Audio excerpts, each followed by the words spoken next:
Elle a tout fait. Mais même cela n'était pas assez. L'affaire Jennifer Paulson.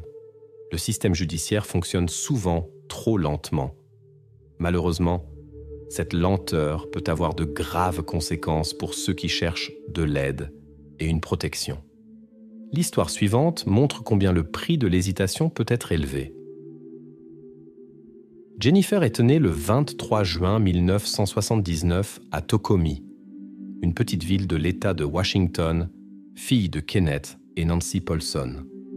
Les parents ont créé une atmosphère d'amour et de compréhension dans laquelle ont également grandi les deux frères de Jennifer, avec lesquels elle entretenait une relation chaleureuse.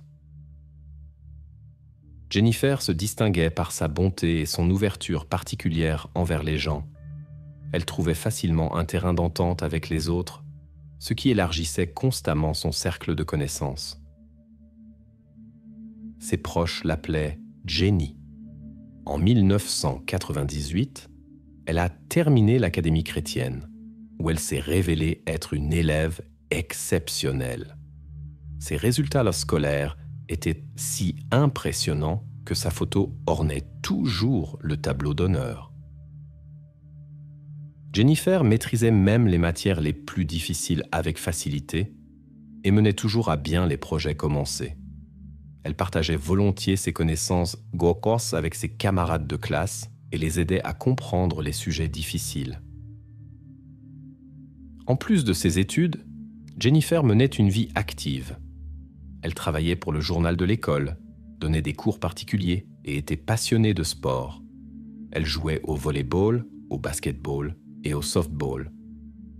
Le trait le plus remarquable de cette jeune femme était sa profonde religiosité que partageait toute sa famille.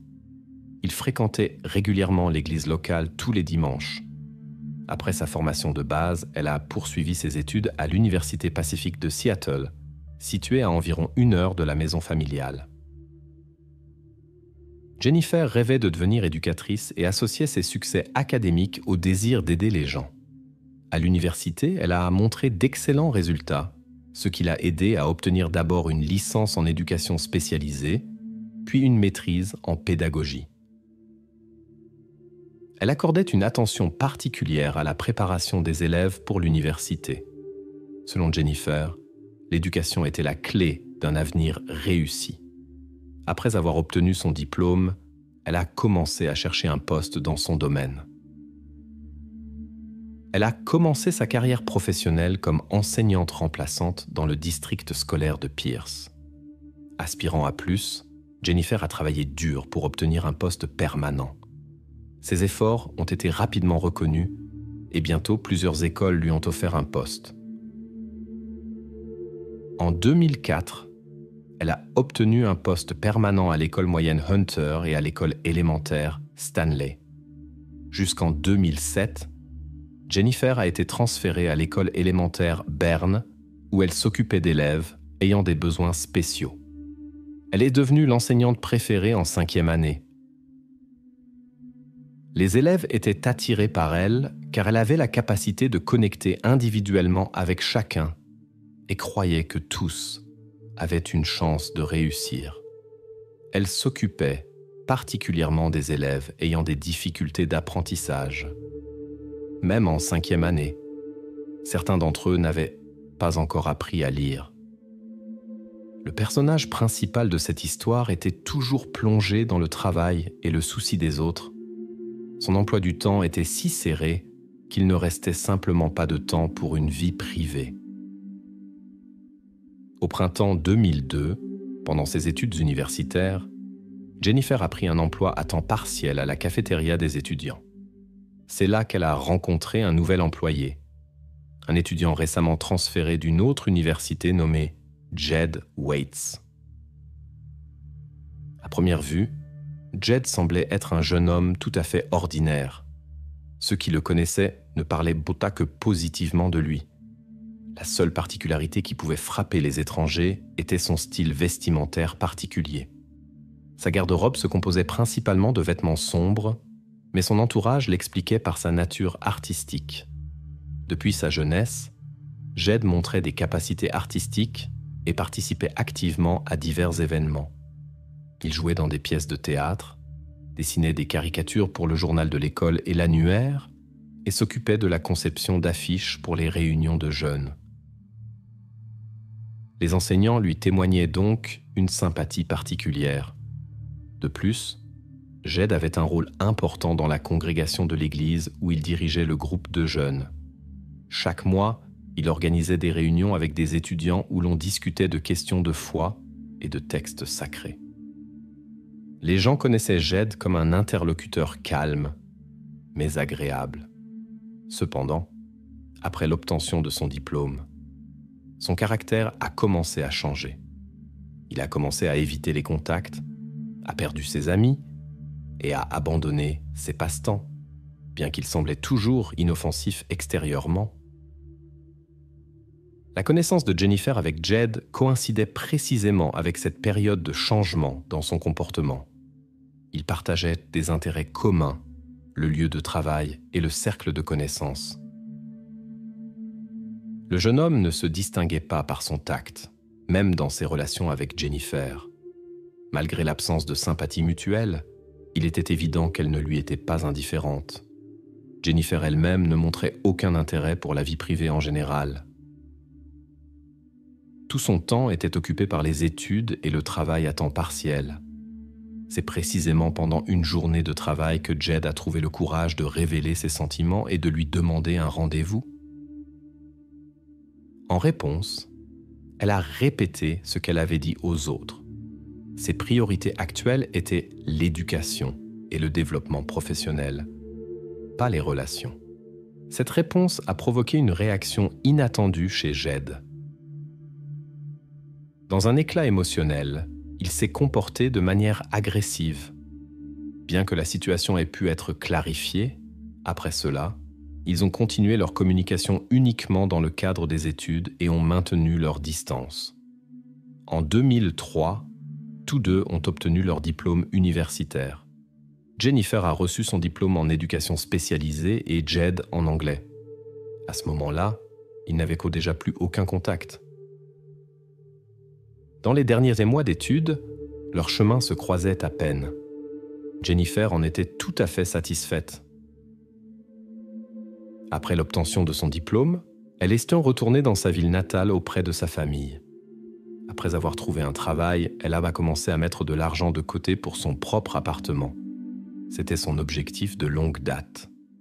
Jennifer avait toujours aspiré à l'indépendance, mais sa vie ordonnée a été perturbée par un appel inattendu du passé. 2 ans après l'obtention du diplôme, Jed avait réussi à trouver d'une manière ou d'une autre le numéro privé de la famille Paulson. Lors de la première conversation, il a parlé de son service dans la garde nationale au Koweït, d'où il était récemment revenu. Jennifer a poursuivi la conversation poliment, espérant que ce serait un cas unique. Mais bientôt, les appels sont devenus réguliers. Au début, elle n'y accordait pas beaucoup d'importance. Elle pensait que Jed était simplement seul et appelait tous ses anciens amis. Mais la situation est devenue inquiétante lorsqu'il a commencé à appeler plusieurs fois par jour et à la distraire constamment de son travail. Après des conversations avec des amis communs, Jennifer a découvert un fait inquiétant. Jed l'appelait exclusivement elle. Son comportement devenait de plus en plus inquiétant. Il semblait obsédé par Jennifer, ce qui était effrayant. Bien qu'elle lui ait clairement expliqué qu'il ne pouvait rien y avoir entre eux et lui ait demandé de la laisser tranquille, Jed semblait ne pas entendre ses mots. Ses appels étaient si persistants que la jeune femme dut éteindre son téléphone. Heureusement, la famille soutenait Jennifer pendant cette période difficile. Bien que ses parents se soient séparés et que le père vivait avec une autre femme, il maintenait des relations amicales. Le père continuait à rendre visite à sa famille et sa nouvelle partenaire s'intégrait bien dans la famille et devenait une invitée fréquente dans leur maison.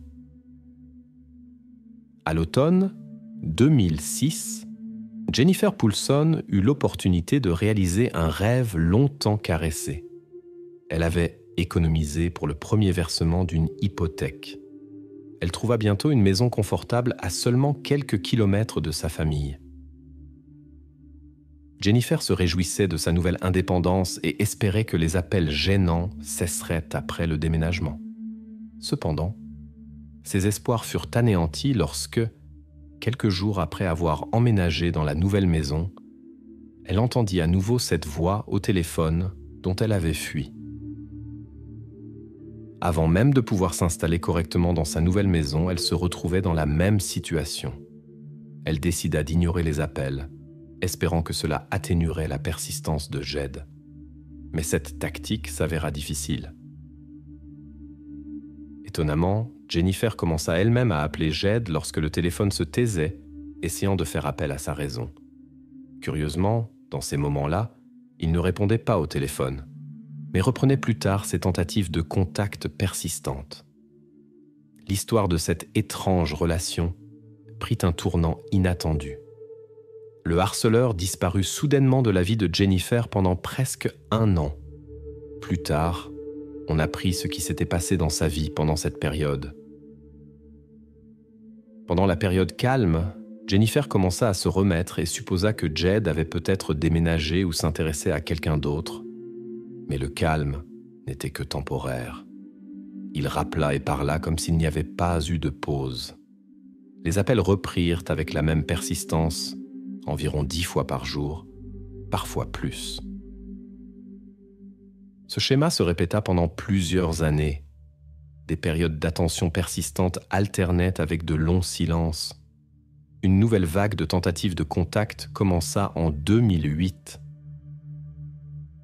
Cette fois, le comportement de Jed devint particulièrement inquiétant. Jennifer ne réalisa la gravité de la situation que lorsqu'il apparut à l'école où elle travaillait. Il passa simplement devant son bureau, puis y entra sans invitation. Ce moment fut le plus effrayant pour Jennifer.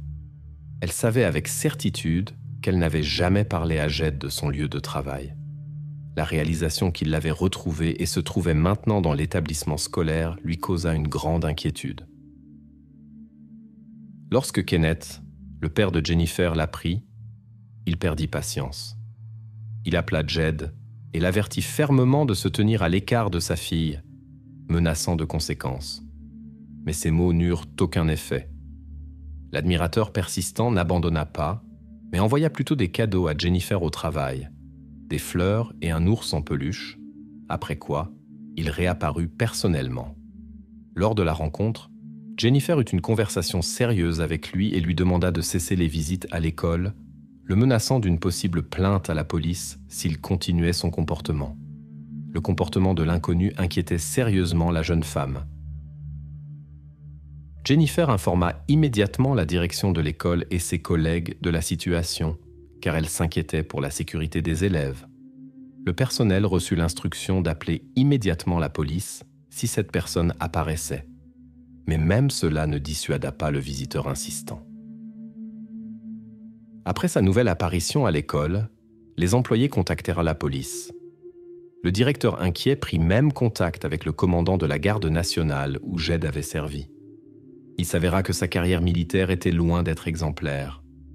इतालवी जांचकर्ताओं ने कई बार स्पेन का दौरा किया, अतिरिक्त जांच की और मारियो के परिवेश के लोगों से बात की। उसकी पत्नी ने विशेष ध्यान आकर्षित किया। उनकी कहानियों में विरोधाभास पाए गए। घटनास्थल की तस्वीरों के विश्लेषण में जांचकर्ताओं ने एक भरी हुई एशट्रे और कई खाली पेय के डिब्बे देखे, जो अन्य लोगों की उपस्थिति का संकेत देते थे। हालांकि इन संभावित सबूतों की उचित जांच नहीं की गई। घटना की व्याख्या करने वाला कोई नोट नहीं मिला। इतालवी जांचकर्ताओं ने पाया कि मारियो के कंप्यूटर से काफी मात्रा में डेटा हटा दिया गया था, लगभग 1000 गीगाबाइट, लेकिन स्पेनिश सहयोगियों की ओर से प्रतिबंधों के कारण जानकारी की बहाली विफल रही। मारियो की मां ने आशंका व्यक्त की कि उसकी पत्नी ने संभवतः आपत्तिजनक सामग्री हटा दी होगी, जिसे उसने घटना से ठीक पहले खोजा था। परिवार को संदेह था कि उस रात मारियो का कुछ प्रतिष्ठानों और वेबसाइटों पर जाना कोई संयोग नहीं था। संभवतः वह वहां अपनी पत्नी को खोज रहा था। शायद उसे कुछ महत्वपूर्ण जानकारी मिली थी जो आगे की घटनाओं को प्रभावित कर सकती थी। ये पता चला कि मारियो के कंप्यूटर तक पहुंच घटना के बाद ही बदल दी गई थी और बाद में किसी ने फाइलें हटा दी। ध्यान देने योग्य है कि यह विदाई समारोह के दौरान हुआ। एक दिलचस्प विवरण, राकेल का भाई, एक प्रतिभाशाली कंप्यूटर विशेषज्ञ, समारोह में मौजूद नहीं था और सैद्धांतिक रूप से अपनी बहन के अनुरोध पर यह कार्रवाइयां कर सकता था। मई 2014 में जनता ने फिर से राकेल की कहानी में रुचि दिखाई। टेलीविजन वालों ने उन्हें अपने पहले पति की घटनाओं के बारे में एक कार्यक्रम में भाग लेने की पेशकश की, लेकिन उन्होंने इस प्रस्ताव को पूरी तरह से खारिज कर दिया और टिप्पणी करने से इनकार कर दिया। लेकिन उसी साल सितंबर में उन्हें फिर भी प्रेस के प्रतिनिधियों से मिलना पड़ा। घटनाओं ने एक अप्रत्याशित मोड़ लिया जब राकेल ने अपने पहले पति की मां द्वारा पीछा किए जाने की रिपोर्ट की। जवाब में मारियो बियोंडा के परिवार ने उन पर झूठ बोलने और उनके बेटे की घटनाओं में शामिल होने का आरोप लगाया। सभी आरोपों के बावजूद राकेल के खिलाफ कोई ठोस सबूत नहीं थे और वह सभी संदेहों को खारिज करती रहीं। इस बीच राकेल का जीवन आगे बढ़ता रहा। सितंबर 2015 में उन्होंने एक नया परिवार बनाया और जल्द ही हार्मोन थेरेपी के बाद उन्हें जुड़वां बच्चे हुए। ध्यान देने योग्य है कि बाद में पता चला कि गर्भधारण की समस्या मारियो में नहीं बल्कि उनमें थी। बच्चों के पिता एक सफल व्यवसायी थे जिनसे वह टेलीविजन में काम करते समय मिली थीं। जब राकेल अपना नया जीवन बना रही थी, मारियो की मां सच्चाई की तलाश में लगी रहीं। निराशा के एक क्षण में उन्होंने पुलिस जांच के दस्तावेज, घटनास्थल की तस्वीरों सहित सार्वजनिक कर दिए। तस्वीरों में जांचकर्ताओं के मूल निष्कर्षों से विसंगतियां दिखाई दीं, जो शायद मामले को जल्दी बंद करना चाहते थे। विशेष रूप से मारियो के पैरों की स्थिति अजीब लगी। आधिकारिक विवरण में आधा झुका हुआ स्थिति के विपरीत वे सीधे थे और जमीन को छू रहे थे। इस जानकारी ने जनता को हिला दिया और आलोचना किए गए जांचकर्ताओं को जांच फिर से शुरू करने के लिए मजबूर किया। 2016 तक स्थिति एक न्यायिक कार्यवाही में विकसित हो गई। सरकारी विशेषज्ञों की एक नई रिपोर्ट ने मारियो की स्वतंत्र कार्रवाइयों के मूल संस्करण की पुष्टि की। प्रक्रिया के परिणाम के रूप में राकेल विजयी के रूप में उभरी।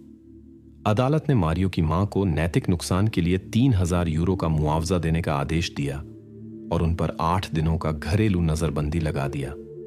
कहानी अफवाहों से घिरी रही और मीडिया में सक्रिय रूप से चर्चा की जाती रही। टेलीविजन भाषण ने घटनाओं का एक अप्रत्याशित संस्करण प्रस्तुत किया। मारियो ने खुद ही गंभीर फैसला लिया। इस संस्करण के अनुसार मुख्य कारण अपनी प्यारी पत्नी के साथ बच्चे पैदा करने की असंभवता पर उसकी गहरी निराशा थी। इस स्पष्टीकरण के बाद स्पेनिश अधिकारियों ने जांच फिर से निलंबित कर दी। इतालवी जांचकर्ताओं को भी प्रक्रियागत प्रतिबंधों के कारण मामले पर अपना काम रोकना पड़ा। नई जांच के लिए बहुत समय बीत चुका था। साथ ही उन्होंने परिस्थितियों की पहली जांच में अपने स्पेनिश सहयोगियों की महत्वपूर्ण कमियों की ओर इशारा किया। Elle décida de continuer à enseigner, car elle ne voulait pas abandonner ses élèves. Le matin du 26 février 2010, un vendredi, Jennifer partit pour l'école à 7h30. Elle se préparait à donner son premier cours dans sa classe. Ce jour-là, environ 400 personnes se trouvaient dans l'établissement scolaire, des élèves de la première à la 5e année, des enseignants et d'autres membres du personnel. Personne ne soupçonnait le danger qui les menaçait. Jed arriva à l'école dès 5h30. Il cacha sa voiture de manière à ce qu'elle ne soit pas visible, mais qu'il puisse observer les voies d'accès au bâtiment. Jennifer se gara à sa place habituelle et se dirigea vers l'école. Tout semblait comme n'importe quel autre jour. Jed quitta sa voiture et se déplaça rapidement vers l'enseignante, s'efforçant de rester inaperçu. Lorsqu'il fut près d'elle, il sortit une arme. Un résident remarqua l'incident à travers la fenêtre de sa maison d'en face. Un bruit fort attira son attention, mais tout se passa trop vite. Le témoin vit un passant fortuit courir dans la rue. Dans les nouvelles, un message inquiétant fut transmis concernant un incident à l'école où travaillait Jennifer. Il fut recommandé aux résidents de rester chez eux, car l'auteur s'était enfui. Les détails de l'incident n'avaient pas encore été révélés. La mère inquiète de Jennifer contacta immédiatement son père. Les parents se précipitèrent ensemble vers l'établissement scolaire, espérant que l'information était fausse et que Jed n'avait rien à voir avec cela. Ils furent horrifiés lorsqu'il s'avéra que le harceleur avait rattrapé Jennifer et qu'elle n'avait pas survécu à la rencontre avec lui. Dans le chaos qui s'ensuivit, l'auteur réussit à s'échapper en voiture. Cependant, plusieurs témoins avaient mémorisé son apparence et la voiture. Il fut rapidement identifié comme celui à qui le tribunal avait interdit de s'approcher de Jennifer. Après seulement 20 minutes, les policiers en patrouille arrêtèrent la voiture de Jed à environ 10 km de l'école. Ce n'était pas un contrôle aléatoire. Les policiers savaient qui ils cherchaient. Ils procédèrent avec une extrême prudence, mais la situation prit une tournure défavorable.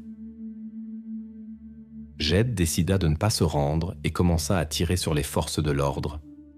Ils étaient là préparés à un tel développement et réagirent à la menace. Après l'échange de tirs, l'auteur fut maîtrisé. Heureusement, aucun des policiers ne fut blessé. Plus tard, il s'avéra que Jed avait plusieurs armes sur lui, ce qui aurait pu conduire à des conséquences encore plus graves. Il avait un pistolet ordinaire, bien qu'il ait eu accès à des armes plus lourdes. S'il avait opté pour ces dernières, les conséquences auraient été beaucoup plus graves. Plus tard, il s'avéra que les policiers en patrouille avaient effectivement touché Jed plusieurs fois dans la dernière scène, mais pas de manière mortelle. L'homme de 30 ans prit lui-même la décision fatale de retourner l'arme contre lui. Lorsque les proches de Jed apprirent l'incident, ils furent stupéfaits. Personne n'avait soupçonné sa vie secrète. Dans leur mémoire, il restait une personne créative et bienveillante. Ce qui avait conduit à ce changement dans sa personnalité resta un mystère. La famille croyait que le service militaire avait été le point tournant. C'est alors qu'apparurent les premiers signes inquiétants dans son comportement. Cependant, personne ne pouvait imaginer à quel point l'ancien Jed changerait. La famille s'excusa publiquement auprès des personnes touchées et partagea leur chagrin. Il était évident que l'incident à l'école était un véritable choc pour eux. Les parents se sentaient profondément coupables et croyaient qu'ils auraient pu empêcher la tragédie s'ils avaient reconnu les problèmes de leur fils à temps et cherché une aide professionnelle. Après 4 jours, plus de 1500 personnes se rassemblèrent dans l'église de la ville pour commémorer Jennifer Paulson, des proches jusqu'à ses élèves. Jennifer était une personne spéciale, appréciée par beaucoup. Malheureusement, parmi ceux qui nourrissaient des sentiments pour elle, il y avait quelqu'un qui ne pouvait pas contrôler ses émotions. Ses élèves et ses proches étaient profondément choqués par ce qui s'était passé. Grâce à ses soins et son attention, beaucoup de ses protégés voyaient un chemin vers une vie meilleure. Jennifer était souvent la seule personne qui croyait en les jeunes difficiles et soutenait leurs aspirations. Lors des adieux à Jet, seuls quelques parents et amis étaient là présents. Les personnes rassemblées ressentaient moins de tristesse que de choc face à la vérité révélée sur une personne qu'ils croyaient connaître. Un de ses amis avoua dans son discours qu'il ne reconnaissait pas celui dont il prenait congé. Apparemment, il n'avait jamais vraiment connu cette personne. Ce Jet avec qui il avait conversé et s'était lié d'amitié ne semblait pas capable d'un tel acte. À l'école, un jardin commémoratif fut créé en l'honneur de Jennifer Paulson, qui existe encore aujourd'hui. Il fut aménagé par environ 50 élèves, principalement ses anciens protégés, avec leurs familles. Chacun gérait le deuil différemment. Les proches de Jennifer ne pouvaient pas accepter ce qui s'était passé. Son père, se souvenant de la bonté de sa fille, trouva la seule façon digne de préserver sa mémoire, aider les autres. Kenneth Paulson consacra de nombreuses années au développement de lois pour protéger les gens contre les harceleurs. Il appela son initiative « Loi Jennifer Paulson. L'objectif principal était d'obtenir une réaction plus rapide des autorités dans de tels cas pour prévenir des situations comme celle avec Jed. La nouvelle loi mit le harcèlement en ligne sur un pied d'égalité avec le harcèlement réel. Ken insista également sur la création d'une base de données publique sur les personnes ayant des tendances au harcèlement, afin que chacun puisse vérifier une connaissance inquiétante. Cette idée était née parce que Jed avait déjà été impliqué dans des incidents similaires auparavant. Si ces informations avaient été disponibles lorsque Jennifer cherchait des informations sur lui, elle aurait appris son passé. Malheureusement, Jennifer n'était pas la première sur sa liste. Avant elle, il y avait eu une autre jeune femme qui avait réussi à s'échapper. Pendant les périodes où Jed laissait Jennifer tranquille, il déplaçait son attention vers une autre cible. Quand des difficultés surgissaient là-bas, il réapparaissait dans la vie de Jennifer. Après avoir reçu l'ordonnance du tribunal, il attaqua une autre jeune femme. Cela se produisit en novembre 2008. Jed fut accusé, mais les détails de l'affaire restèrent confidentiels. La première jeune femme eut la chance de survivre, bien qu'elle fût blessée. Malgré cet incident, les autorités n'arrêtèrent pas le harceleur, et il continua à harceler Jennifer. Le problème du harcèlement aux États-Unis était particulièrement aigu à l'époque, comme il l'est encore aujourd'hui. Selon les statistiques officielles, environ 3 à 4 millions de citoyens adultes sont victimes de harcèlement chaque année aux États-Unis, et ce ne sont que les cas enregistrés. Le nombre réel de personnes touchées est probablement beaucoup plus élevé. Jusqu'à récemment, un harceleur ne pouvait être tenu responsable que dans les cas prouvés de conflits domestiques ou d'attentions non désirées de nature intime. Dans d'autres cas, les représentants de la loi se limitaient à un avertissement verbal. Lorsque la proposition de Kenneth Paulson reçut enfin un statut officiel et fut ancrée dans la loi, il sentit qu'il avait atteint un objectif important. Il était convaincu que la nouvelle loi aiderait beaucoup de gens à éviter une fin tragique dans des situations similaires. Kenneth était conscient que cela ne changerait pas le destin de sa merveilleuse fille, qu'il avait perdue à l'âge de 30 ans. Mais maintenant, il sentait que tous ses efforts avaient apporté un réel bénéfice à la société. La perte de confiance en une personne proche est l'une des épreuves émotionnelles les plus profondes que nous puissions rencontrer. Quand les relations se brisent avec quelqu'un en qui on avait une confiance illimitée, cela laisse des traces indélébiles dans le cœur. Dans des situations particulièrement difficiles, un tel coup du sort peut mener à des conséquences irréversibles dans la vie de tous les concernés, que ce soit une relation amoureuse compliquée entre 3 personnes ou plus tristement, un drame familial. Parfois, le prix de la trahison est disproportionnellement élevé et ses conséquences ne peuvent être corrigées. Dans la communauté médicale du Texas, David Harris s'est fait une réputation de brillant orthodontiste. Sa carrière professionnelle a commencé à la faculté de médecine, bien qu'il voulait initialement devenir médecin généraliste. Le jeune homme a montré une détermination étonnante dans ses études, tout en trouvant du temps pour les amis et les loisirs. Malgré l'emploi du temps exigeant, il ne manquait aucune réunion avec sa bande d'école, ni aucune fête. David a toujours beaucoup valorisé les relations familiales, ce qui a joué plus tard un rôle important dans sa vie. Après avoir reçu son diplôme, il s'est concentré sur la dentisterie et rêvait d'avoir son propre cabinet.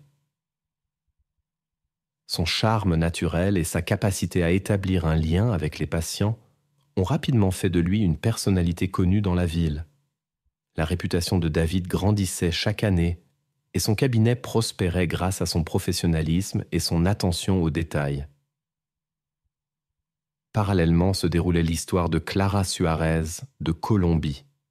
Aînée de 4 enfants dans une famille modeste mais travailleuse, elle a montré des capacités exceptionnelles dès sa jeunesse. Son apparence rayonnante lui a permis de briller dans des concours de beauté où elle a remporté plusieurs prix et même une victoire. Après ses études de dentisterie dans une prestigieuse université colombienne, Clara a réalisé son rêve de longue date, déménager aux États-Unis. Elle est arrivée au Texas à 20 ans, prévoyant un séjour temporaire, mais l'État l'a tellement charmée qu'elle a décidé de rester. Consciente que son diplôme sud-américain n'était pas suffisant pour travailler aux États-Unis, elle s'est inscrite dans un collège local. Après l'obtention de son diplôme, comme David, elle aspirait à ouvrir un cabinet privé, bien qu'elle manquait initialement d'expérience. Leur rencontre semblait prédestinée. Ils ont découvert tant de points communs entre eux. David a proposé à Clara de travailler d'abord comme infirmière dans son cabinet. Plus tard, lorsque le cabinet s'est agrandi, elle est devenue orthodontiste à part entière. Les gens autour d'eux remarquèrent souvent à quel point ces deux personnes charismatiques, attrayantes et déterminées, s'accordaient harmonieusement.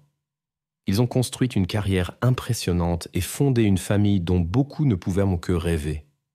Cependant, derrière la prospérité apparente, comme c'est souvent le cas, se cachaient leurs propres difficultés.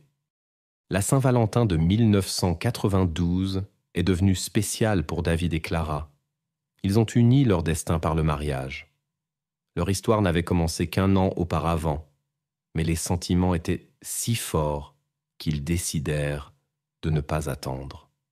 David avait déjà de l'expérience avec la vie de famille, et de sa relation précédente grandissait sa fille, Lindsay. Après l'apparition de Clara dans leur vie, une relation étonnamment chaleureuse s'est développée entre elle et sa belle-fille, en grande partie grâce à des intérêts similaires. Les années 90 ont apporté au couple un succès professionnel significatif. Leur cabinet dentaire s'est développé, nécessitant l'aide de nouveaux spécialistes. L'emplacement du cabinet dans le quartier prestigieux près de Houston, dans la communauté aisée de Friendswood, a contribué à la prospérité de l'entreprise familiale. Les Harris se sont installés dans une villa magnifique et pouvaient s'offrir une collection de voitures de luxe. Clara a toujours rêvé de la maternité. Cependant, le chemin vers ce rêve s'est avéré difficile en raison de problèmes de santé. Le couple a visité des spécialistes en planification familiale pendant plusieurs années, et la patience a été récompensée. Les jumeaux Brian et Bradley sont nés. Extérieurement, leur union semblait idéale, mais derrière la façade du bonheur familial, des difficultés se préparaient. À cette époque, David a commencé à voir secrètement Gail Bridge, une mère de 39 ans de 3 enfants. Quand Clara a quitté le travail pour élever les jumeaux, c'est précisément Gail qui est arrivée comme assistante au cabinet. L'histoire de Gail ressemblait beaucoup à celle des Harris, sauf que son mariage s'est terminé après 15 ans. En 2001, quand elle a vu l'offre d'emploi au cabinet Harris, elle a décidé de tenter sa chance. Son expérience dans ce domaine faisait d'elle une excellente candidate. Lors de l'entretien, David a immédiatement remarqué la manière captivante de communiquer de Gail. À ce moment-là, Clara traversait une phase difficile après la naissance des enfants. Elle souffrait de manque de sommeil, essayait de faire face au surpoids, était complètement absorbée par les soins des petits. Le mari se sentait négligé et en parlait avec des amis. Gail a montré un intérêt sincère pour le travail et la communication. Au début, il n'avait qu'une relation professionnelle, puis une sympathie amicale s'est développée. Manifestement, David ressentait une attirance de plus en plus forte pour elle, bien qu'il le cachait. Après tout, les collègues connaissaient bien sa femme. Il essayait d'éviter les rumeurs, mais l'attirance devenait de plus en plus forte. Au début de 2002, alors que février touchait à sa fin, un dîner d'affaires ordinaire a changé la vie de nombreuses personnes.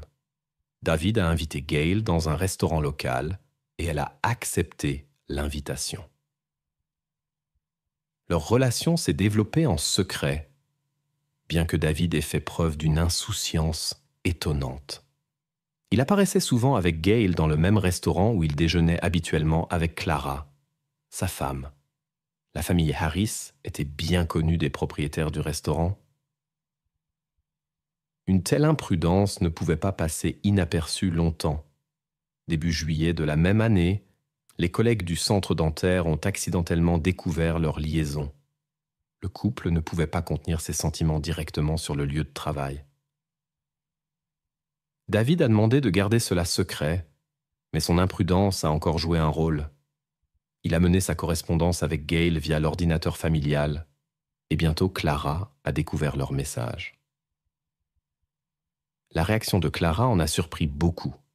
Pas de scène bruyante ni de reproches. Elle s'est efforcée de préserver la famille et a jugé important de discuter de la situation. Dans les conversations avec ses amis, elle a admis qu'elle se sentait trahie, mais s'est partiellement blâmée elle-même, disant qu'elle consacrait trop de temps aux enfants. David semblait aussi vouloir reconstruire la famille. Il a assuré qu'il n'avait qu'une relation innocente avec Gail. Les époux ont décidé de recommencer à zéro et sont partis en Jamaïque avec toute la famille. Pendant les vacances, ils ont eu de nombreuses conversations confidentielles et ont convenu de surmonter les difficultés ensemble. Il était entendu que Gail ne travaillerait plus à la clinique, exactement ce que Clara voulait.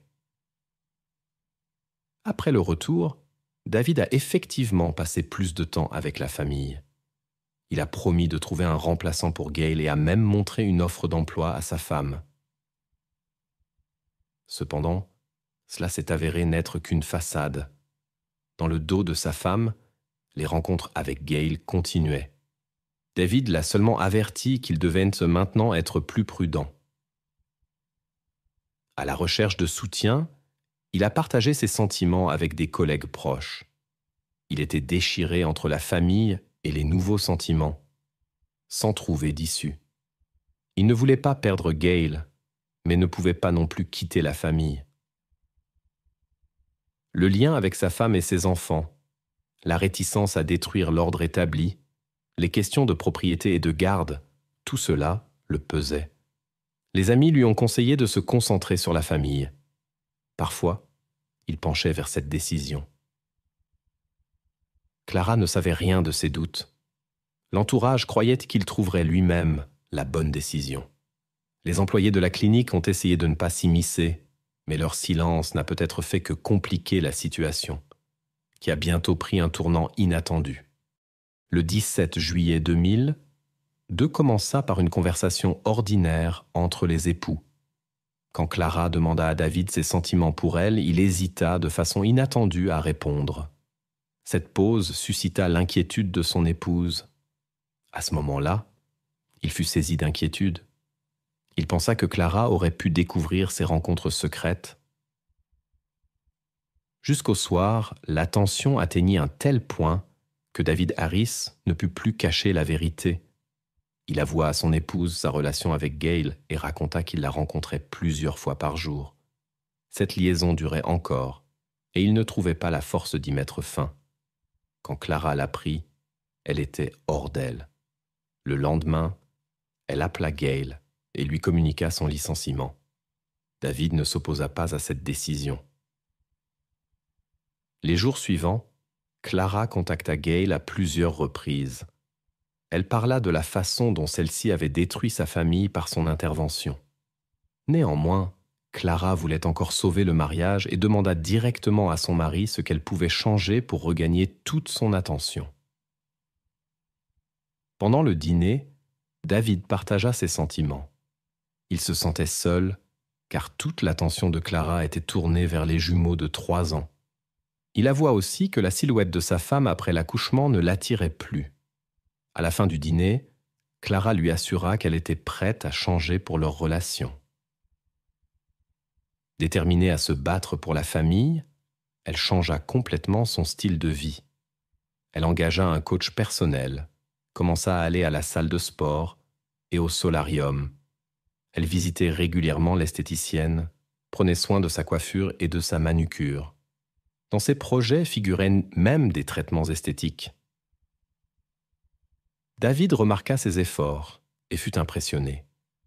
Il promit de mettre fin à sa relation avec Gail et convint d'une rencontre avec elle le 24 juillet 2002 pour lui communiquer sa décision personnellement. Bien qu'il aurait pu le faire par téléphone, Clara soutint l'idée d'une rencontre en personne. Cependant, après l'incident, Clara ne put plus faire entièrement confiance à son mari. 3 jours avant la rencontre prévue, elle engagea un enquêteur pour surveiller le couple et paya une semaine de ses services. Les 2 premiers jours se sont déroulés sans incident. Gail n'est pas apparu à la clinique privée de la famille Harris.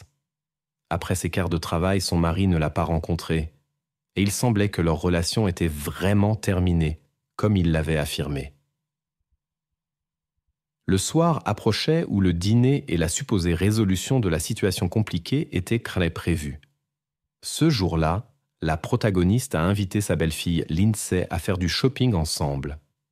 Ces derniers temps, Clara choisissait avec un soin particulier des tenues voyantes, dans l'effort de regagner l'attention de son mari. La belle-fille de 17 ans n'a rien remarqué d'inhabituel dans le comportement de Clara. Le choix de l'heure des courses n'était pas un hasard. L'itinéraire passait devant le restaurant où son mari était censé rencontrer Gail à ce moment-là. Il était supposé mettre fin à cette relation. Clara avait l'intention de vérifier ce moment personnellement.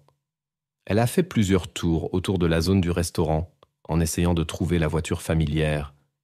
À sa surprise, la voiture de son mari n'était visible nulle part. Cela a éveillé les soupçons, et la femme s'est rendue à la maison de Gail, mais n'y a trouvé ni sa voiture, ni le véhicule de David. Clara a contacté un détective privé et a exigé des informations sur la localisation de son mari. Le détective a confirmé l'absence du couple au restaurant, mais a refusé de révéler l'emplacement actuel en raison des politiques de l'agence. Il a promis de fournir des photos et des vidéos plus tard, mais a confirmé que le docteur Harris était à ce moment-là avec sa connaissance. Clara a insisté pour avoir l'adresse exacte. Selon la politique de l'entreprise, il était interdit aux employés de fournir des informations en temps réel sur la localisation des personnes sous surveillance pour éviter les conflits émotionnels. Néanmoins, Clara a fait preuve de persistance, contactant à plusieurs reprises la direction de l'agence et exigeant les données payées. Son état émotionnel devenait de plus en plus instable. Après de longues négociations, l'employé de l'agence a admis que le couple avait été vu entrant dans un hôtel, mais le nom et l'adresse restaient inconnus.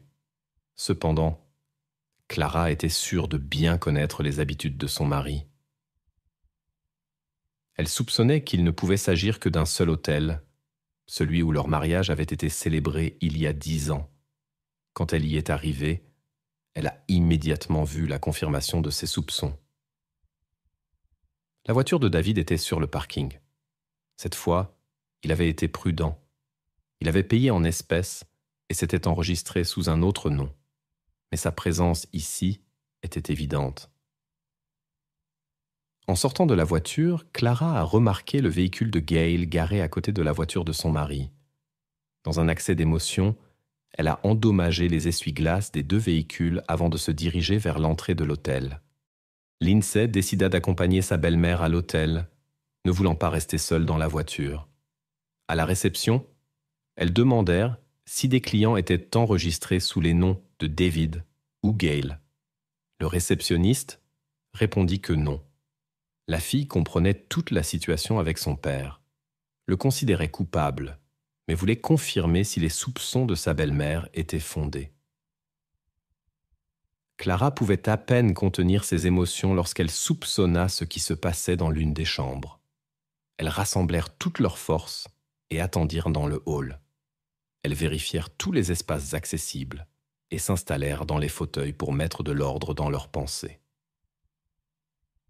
Combien de temps l'attente aurait duré reste incertain, si Lindsay n'avait pas décidé d'accélérer les événements. Elle appela son père et l'informa d'une situation urgente avec les jumeaux. Apparemment, ils avaient de la fièvre et sa présence était nécessaire à la maison. Il promit de revenir bientôt. L'attente ne dura pas longtemps. Après quelques minutes, les portes de l'ascenseur s'ouvrirent. David en sortit, tenant Gail par le bras. Ils conversaient avec animation et échangèrent des sourires. Le couple se dirigea vers la sortie. Visiblement, ils prévoyaient de rentrer chez eux. À cette vue, Clara et Lindsay ne purent contenir leurs émotions. Elles se précipitèrent sur Gail. Une scène émotionnelle commença dans le hall. Clara déversa ses sentiments refoulés sur sa rivale et endommagea ses vêtements. Lindsay criait des reproches à Gail et exprimait son indignation. Le personnel de l'hôtel tenta d'intervenir, mais sans succès. L'un des employés remarqua comment David écartait son épouse et protégeait Gail de son corps. Ce geste protecteur envers la rivale ne fit qu'intensifier l'indignation de Clara. Finalement, le docteur Harris réussit à calmer la situation. Les employés de l'hôtel aidèrent Gail à rejoindre sa voiture. David écouta les reproches de sa femme et de sa fille et tenta de les arrêter. Mais elles coururent vers la Mercedes de Clara. À l'intérieur de la voiture, les émotions explosèrent. Pendant plusieurs minutes, Clara ne put se calmer et continua d'exprimer tout ce qu'elle pensait de son mari. Lindsay essaya de raisonner sa belle-mère, bien qu'elle-même fût bouleversée par les actions de son père. À un moment, Clara leva les yeux. À travers le pare-brise, elle vit David debout côté conducteur de la voiture de Gail. Il disait quelque chose pendant que la rivale se préparait à partir. Clara raconta plus tard qu'à ce moment-là, tout devint flou devant ses yeux. Soudainement, elle appuya sur l'accélérateur et dirigea la voiture vers celle de Gail. David fut projeté à plusieurs mètres à travers le parking. Lindsay, assise à côté de sa belle-mère, tenta d'arrêter ce qui se passait, mais Clara semblait n'entendre personne. Ce soir-là, une scène dramatique s'est déroulée sur le parking.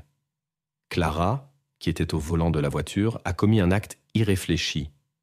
David gisait sur l'asphalte pendant qu'elle continuait à tourner sur le parking comme en transe, le regard absent, comme si elle avait perdu contact avec la réalité. Lorsque la voiture s'est enfin arrêtée, Lindsay a sauté du véhicule. Les témoins oculaires ont rapporté comment la jeune fille a couru vers la porte du conducteur et a fait reprendre conscience à Clara, après quoi elle s'est effondrée en pleurant à côté de son père. En sortant de la voiture, elle s'est approchée de son mari et a regardé la scène avec confusion. Tenant son mari, elle l'a supplié de se réveiller avant l'arrivée des ambulanciers. Malgré l'arrivée rapide des services d'urgence, David Harris n'a pas pu être sauvé. Profitant du chaos avant l'arrivée des forces de l'ordre, Clara a quitté les lieux, mais a été rapidement retrouvée. Cette nuit-là, elle a affirmé n'avoir eu aucune mauvaise intention, mais voulait seulement donner une leçon à son mari infidèle, car elle ne pouvait pas gérer ses émotions. À ce moment-là, les experts travaillaient déjà sur la scène du crime. De manière inattendue, des témoins importants sont apparus. Une agence d'enquête privée que Clara avait engagée pour surveiller son mari a documenté tout ce qui s'est passé devant l'hôtel. L'incident entier a été enregistré sur vidéo et remis aux autorités. Les enregistrements vidéo ne correspondaient pas à la version de la femme agitée. On pouvait y voir sa voiture passer 3 fois sur l'endroit où David se tenait. Il a été supposé que chaque action était intentionnelle, bien que David ait cessé de bouger après le premier impact. L'examen médical n'a révélé qu'une seule blessure due à l'impact avec la voiture, ce qui est devenu un point de controverse au tribunal. L'histoire de Clara Harris a immédiatement attiré l'attention de la société. Du jour au lendemain, toutes les chaînes de télévision ont rapporté cette affaire. Les circonstances de l'incident et l'histoire précédente ont captivé les spectateurs. Un intérêt particulier a été suscité par le fait que cela s'est produit dans une famille d'hommes d'affaires prospères de bonne réputation. La situation s'est compliquée par l'implication de la fille de 17 ans de David. En février 2003, l'affaire a été portée devant le tribunal. Les procureurs ont affirmé que l'engagement des enquêteurs privés n'était pas seulement une tentative de découvrir la vérité sur son mari, mais faisait partie d'un plan soigneusement élaboré par jalousie. L'épouse offensée cherchait vengeance. L'accusation a souligné qu'après le conflit à l'hôtel, suffisamment de temps s'était écoulé pour se calmer. Par conséquent, les actions suivantes ne pouvaient être que conscientes. Elle a agi avec détermination, sans laisser de chance. Lindsay a témoigné contre sa belle-mère et confirmé tous les détails car elle était dans la voiture. La jeune fille a dit qu'elle avait crié, pleuré et supplié Clara de s'arrêter. Mais la femme, saisie par la colère, n'écoutait personne. Les avocats ont essayé d'expliquer tout cela comme un éclat involontaire dû au choc de l'infidélité de son mari. La défense a fait venir de nombreuses connaissances de Clara. Tous l'ont décrite comme une mère dévouée et attentionnée et une épouse fidèle qui essayait de maintenir la famille avec David. Même quand elle a appris la liaison de son mari avec la secrétaire, elle a montré sagesse et patience dans sa tentative de sauver le mariage. Clara s'occupait activement de son apparence, visitait un cosmétologue et prévoyait des interventions cosmétiques. Tous ses efforts visaient à maintenir la relation avec son mari. Dans les dernières semaines avant l'incident, Clara a montré un comportement exemplaire en tant qu'épouse, malgré l'infidélité de son mari. Elle ne cuisinait que les plats préférés de David et montrait un soin et une attention particuliers dans leur vie privée.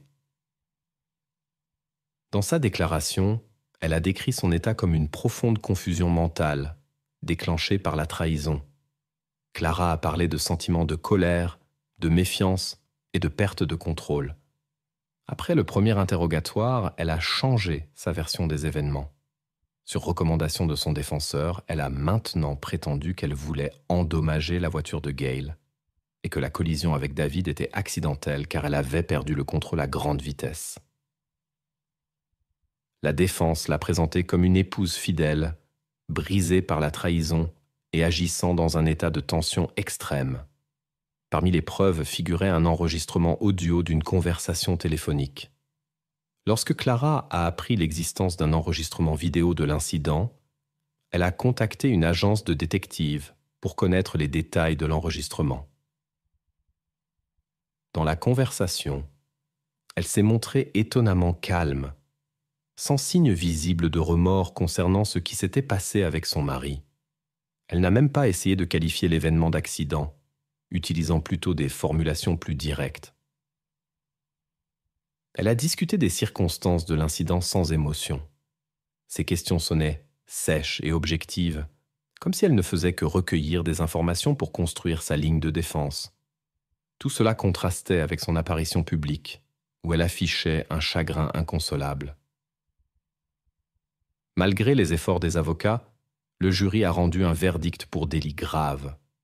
Le tribunal a imposé 20 ans de prison, ce qui a provoqué l'indignation parmi les proches du docteur Harris. Une telle sentence a été possible en raison des particularités de la législation texane. Avec une peine maximale de 20 ans, la peine minimale n'était que de 2 ans. De plus, le tribunal l'a obligé à payer 10 000 $ d'indemnisation à la famille de la victime. Beaucoup ont considéré cette décision trop clémente, compte tenu des circonstances de l'affaire. La défense a réussi à décrire l'état mental de l'accusé de manière si convaincante que certains jurés ont douté de sa responsabilité dans ce qui s'était passé. L'opinion publique était divisée. Certains considérèrent la sentence trop sévère, d'autres insistaient sur une révision de l'affaire, estimant la peine insuffisante. Le jour du prononcé du jugement coïncidait avec une date spéciale. Cela aurait fait 11 ans d'union pour ce couple. L'atmosphère dans la salle d'audience était imprégnée d'une intensité émotionnelle particulière. Dans ses apparitions publiques, Clara a largement partagé ses expériences de cette période. La femme a avoué qu'elle ne peut toujours pas traiter ce qui s'est passé, sachant bien que des épreuves difficiles l'attendent. Avec amertume, elle a reconnu qu'il y aurait eu une voie plus simple. le divorce et le retrait légal de tout ce qui lui était important. Cela aurait été la leçon la plus dure pour lui. La principale préoccupation de Clara était l'avenir de ses jumeaux et de sa belle-fille de 17 ans. La garde des enfants a été confiée à des amis de longue date de la famille. Ils organisaient régulièrement des rencontres entre les enfants et leur mère sur son lieu de résidence temporaire. Grâce à sa bonne conduite, Clara a reçu la possibilité de rentrer chez elle plus tôt. Sa libération a eu lieu le 11 mai 2018, après 15 ans de détention. Elle est bientôt devenue une invitée fréquente de diverses émissions de télévision. Sur les écrans est apparue une femme souriante de 60 ans, pleine d'enthousiasme pour tout recommencer. Un détail intéressant. Peu après son retour à la maison, elle s'est adressée à une agence de détectives privée en demandant le remboursement d'une partie de l'acompte versé. Elle avait payé une semaine d'observation de son mari, mais des circonstances imprévues sont survenues après seulement 3 jours. Comment cette dispute s'est terminée est restée inconnue. Pendant son isolement, Clara a consacré son temps à la création de livres pour les malvoyants, les traduisant en braille. Après son retour, elle a partagé les détails de ses expériences vécues et a parlé des difficultés à surmonter ce qui s'était passé. Beaucoup étaient sceptiques face à ces révélations et les considéraient comme une tentative d'attirer l'attention. L'exemple de Clara Harris a montré comment même des membres respectables de la société peuvent commettre une erreur fatale. Les observateurs qui ont suivi attentivement le développement des événements ont remarqué un calme et une distance inhabituelle dans ses récits sur le passé. Après sa libération, elle a déclaré que sa priorité était de restaurer les relations avec ses enfants. Si Clara a réussi à restaurer ce lien, il n'y a pas d'informations à ce sujet. La double vie d'une mère exemplaire de 4 enfants. L'affaire Christina Woods. Histoire de true crime. Parfois, les émotions submergent tellement une personne qu'il devient presque impossible de les gérer. Parfois, cette incapacité à contrôler les émotions conduit à des conséquences irréversibles. L'histoire dont nous allons parler rappelle la parabole du papillon qui vole vers la flamme de la bougie. Christina Robinson est née le 19 août 1989 dans la ville américaine de South Bend, Indiana. Elle était l'aînée de 5 enfants dans la famille. 2 sœurs et 2 frères sont venus plus tard. La jeune mère de Christina commençait à peine sa vie lorsqu'elle a donné naissance à sa fille. Dès son plus jeune âge, Christina, qui a grandi dans une grande famille, rêvait de son propre mariage heureux et de plusieurs enfants. Mais l'idylle familiale dans la maison parentale s'est brisée. Les problèmes ont commencé quand elle était très jeune et finalement le père a quitté la famille. Cherchant à ne pas répéter le destin de ses parents, Christina rêvait d'une famille stable. Mais déjà pendant ses années scolaires, sa vie a changé radicalement après sa rencontre avec un garçon plus âgé. Quand elle a appris sa grossesse, malgré son jeune âge, elle a décidé de devenir mère. Malheureusement, l'élu de Christina s'est révélé irresponsable et l'a laissée seule avec le bébé. L'histoire semblait répéter le destin de sa mère, qui était également restée seule avec les enfants après le départ de son mari. Christina a vu comment sa mère s'est entièrement consacrée à l'éducation des enfants et a renoncé à son bonheur personnel. Malgré son jeune âge, Christina prenait ses objectifs et ses rêves au sérieux. Elle comprenait que seul le travail acharné l'aiderait à les atteindre. Il était particulièrement important pour elle d'être une bonne mère, et selon l'opinion des gens autour d'elle, elle y parvenait, bien que la maternité soit venue tôt dans sa vie. Dans ses dernières années d'école, Christina a rencontré Troy Woods, qui était nettement plus âgé qu'elle. Il travaillait dans un magasin près de chez elle. Christina a elle-même pris l'initiative de faire sa connaissance, car elle s'était toujours sentie attirée par les hommes plus mûrs, bien que Troy ait eu 2 fois son âge. Malgré la différence d'âge considérable et les avertissements maternels, Une relation s'est développée entre eux. Le 14 novembre 2007, peu après que Christina ait atteint la majorité, ils se sont mariés. Un an plus tard, Christina attendait un enfant. Mais le 21 avril 2009, la famille a été frappée par un malheur. Léliane n'a pas pu surmonter des complications congénitales. Dans ce moment difficile, Christina a cherché le soutien de son mari, mais sans succès. Troy était une personne réservée, même froide, avec des vues conservatrices sur la vie. Il montrait rarement ses émotions. Avec le temps, la famille a eu 4 enfants. Alec, Sierra, Kira et Anthony. Les gens autour d'elle décrivaient So Christina comme une personne rayonnante et amicale. Son attention maternelle se voyait dans tout ce qui concernait les enfants. Troy, en revanche, essayait de tout garder sous son contrôle, ce qui provoquait la résistance de sa jeune épouse. Troy cherchait une partenaire de vie qui se consacrerait au foyer et aux tâches ménagères. Christina, cependant, encore très jeune, rêvait d'autre chose. Elle commençait à peine sa vie et essayait de trouver sa place dans ce monde. La jeune femme voulait passer du temps avec des amis, profiter des rencontres et être indépendante des décisions des autres. Son mari, en revanche, voulait limiter son monde aux obligations domestiques.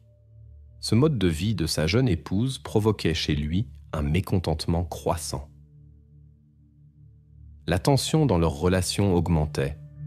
Troy se plaignait constamment de petites choses, se permettait des remarques grossières et des accusations. Après une série d'événements désagréables, l'une de leurs disputes nocturnes, qui avait surgi sans raison particulière, s'est transformée en un conflit sérieux. Pour la première fois dans leur mariage, Troy était devenu physiquement violent envers Christina. Elle n'est pas restée silencieuse et s'est adressée aux autorités. Aux policiers qui sont arrivés, l'homme a essayé de présenter la situation sous un jour favorable pour lui. Mais les marques sur le visage de Christina parlaient d'elles-mêmes. Troy a été emmené au poste et sa femme a décidé qu'il était temps de changer sa vie et de mettre fin à ce mariage. Mais quand son mari a été libéré, cela n'a fait qu'intensifier leur confrontation. Après la séparation, Troy se comportait étrangement. Il essayait de suivre son ex-femme et lors de rencontres fortuites en ville, il se comportait de manière agressive. Cela a forcé Christina à demander une ordonnance de protection au tribunal. Mais même après avoir reçu le document, l'homme continuait à ignorer les restrictions établies. Il a été arrêté plusieurs fois, mais cela n'a pas eu de conséquences sérieuses. À l'automne 2017, Christina a été diagnostiquée d'une maladie grave. Heureusement, le diagnostic a été fait à temps et le traitement a pu aider. Après l'opération, la jeune mère était en convalescence à domicile. Pendant cette période, Troy a recommencé à montrer un intérêt insistant pour Christina. Il essayait de restaurer la relation et de réunir la famille. Mais elle a clairement fait comprendre qu'elle ne le voyait que comme le père de ses enfants. Christina n'avait rien contre ses contacts avec les petits, mais ne voulait pas revenir à leur relation précédente. Pendant que Christina se remettait de l'opération à la maison, elle recevait souvent la visite de sa famille et de ses amis. Sa mère et ses 2 meilleures amies, Gina et Brooke, venaient régulièrement. Brooke venait habituellement avec son mari Daniel. Elle et Christina se connaissaient depuis leur plus jeune âge et avaient pratiquement grandi ensemble. Pendant cette période, une forte amitié s'est développée entre elles, qui ressemblait plus à une relation familiale. Ce soir-là, la mère de Christina est venue voir sa fille et restée pour la nuit. Quand elle est entrée dans la maison, elle a découvert Daniel là-bas, à sa surprise. Au début, cela n'a pas éveillé de soupçons particuliers. Il leur rendait souvent visite avec sa femme. Peut-être était-il simplement venu déposer quelque chose de la part de son épouse.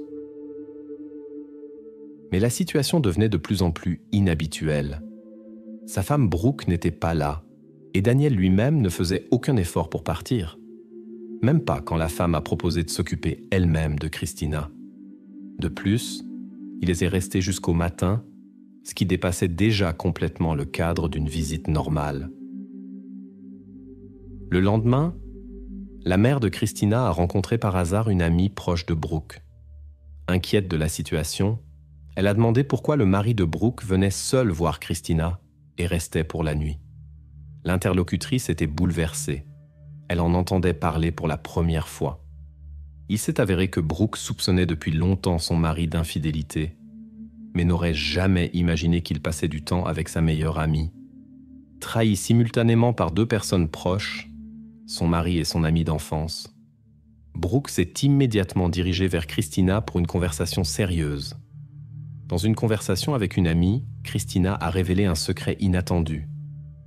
Ces 10 dernières années, elle avait secrètement rencontré Dan, le mari de sa meilleure amie Brooke.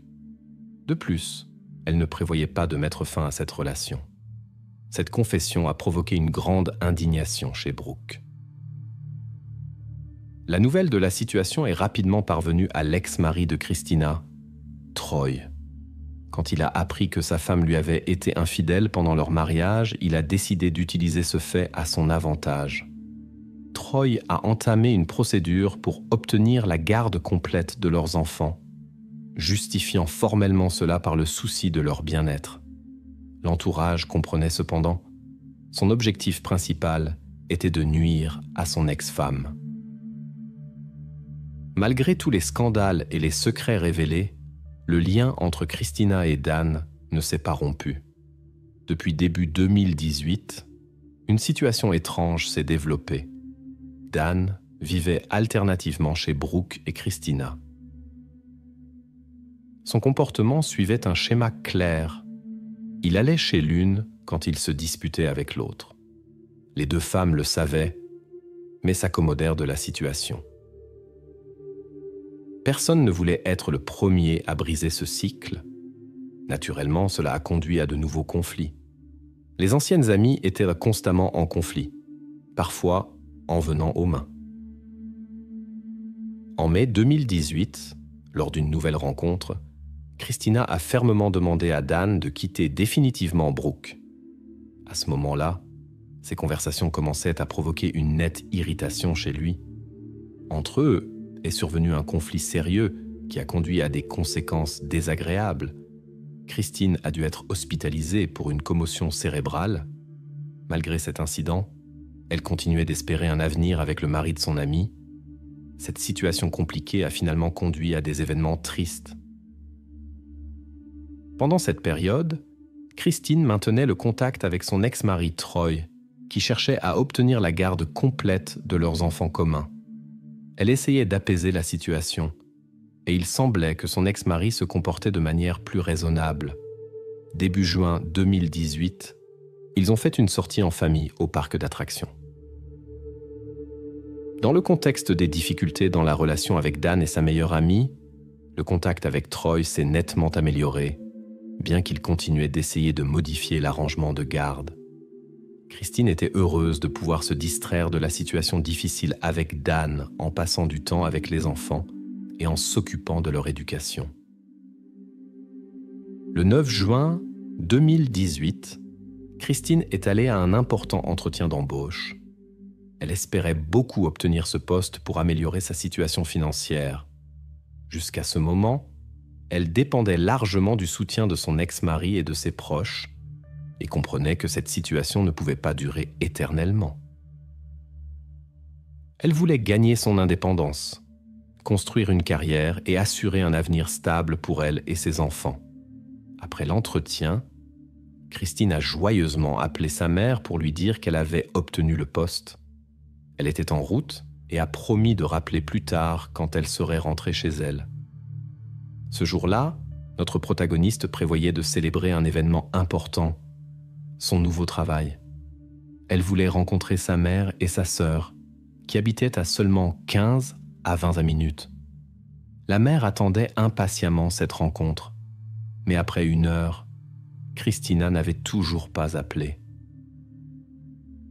Au début, la mère essayait de ne pas s'inquiéter, pensant que sa fille était simplement occupée et avait oublié le rendez-vous, bien que ce ne soit pas du tout son genre.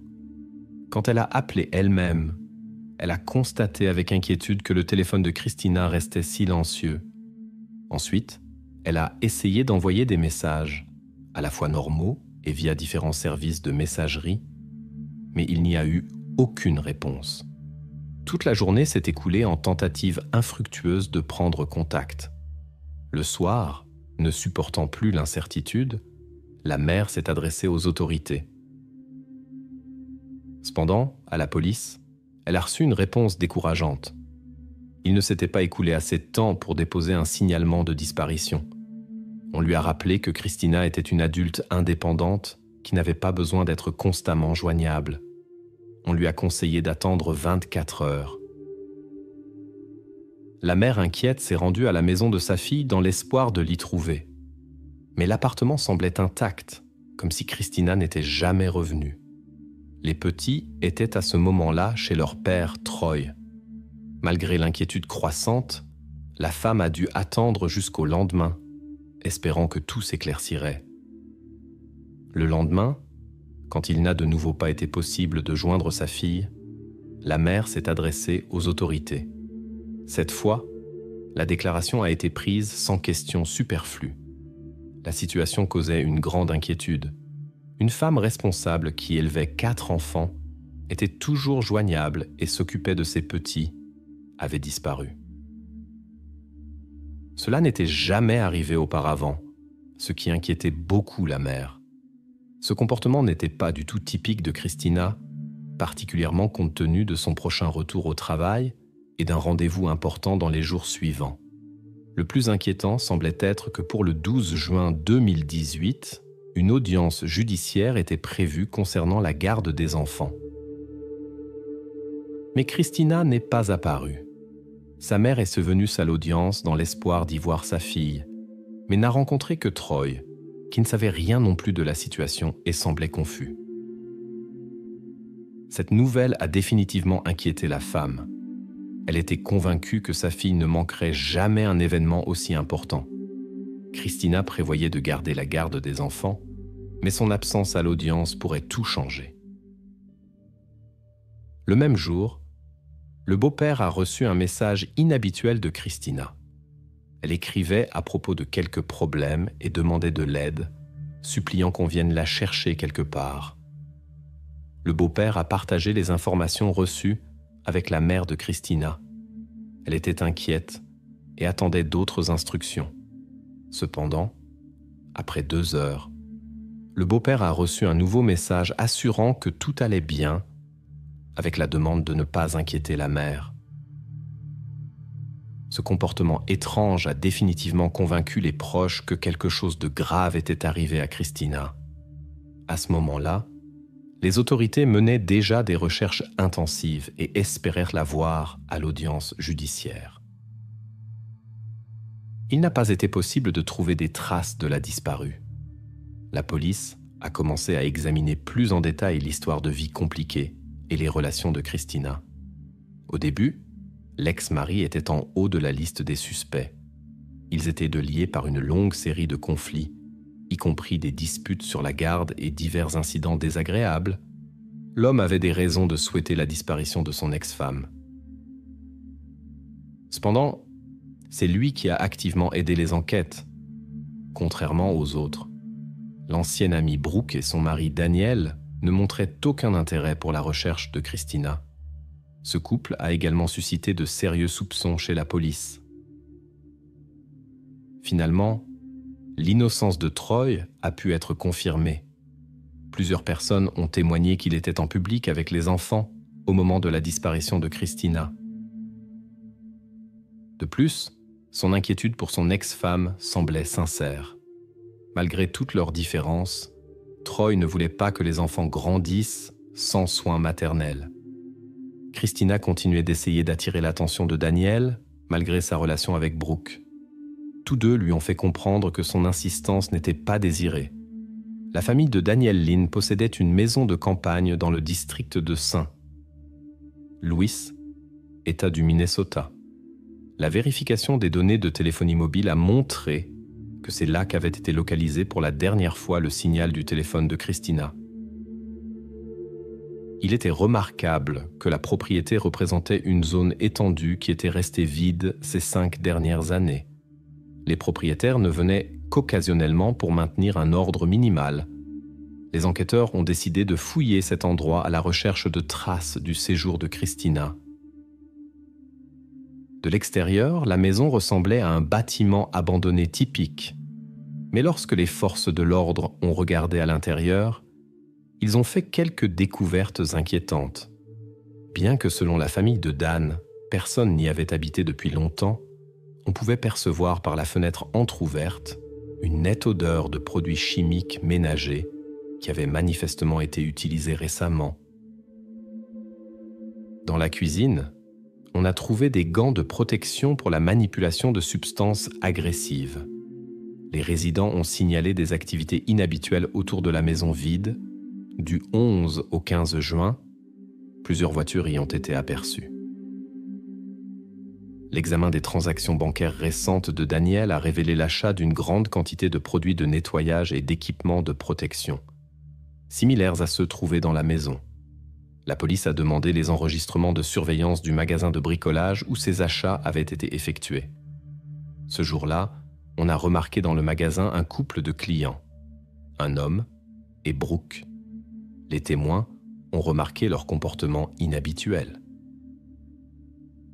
Le vendeur qui a servi ses visiteurs a partagé ses observations.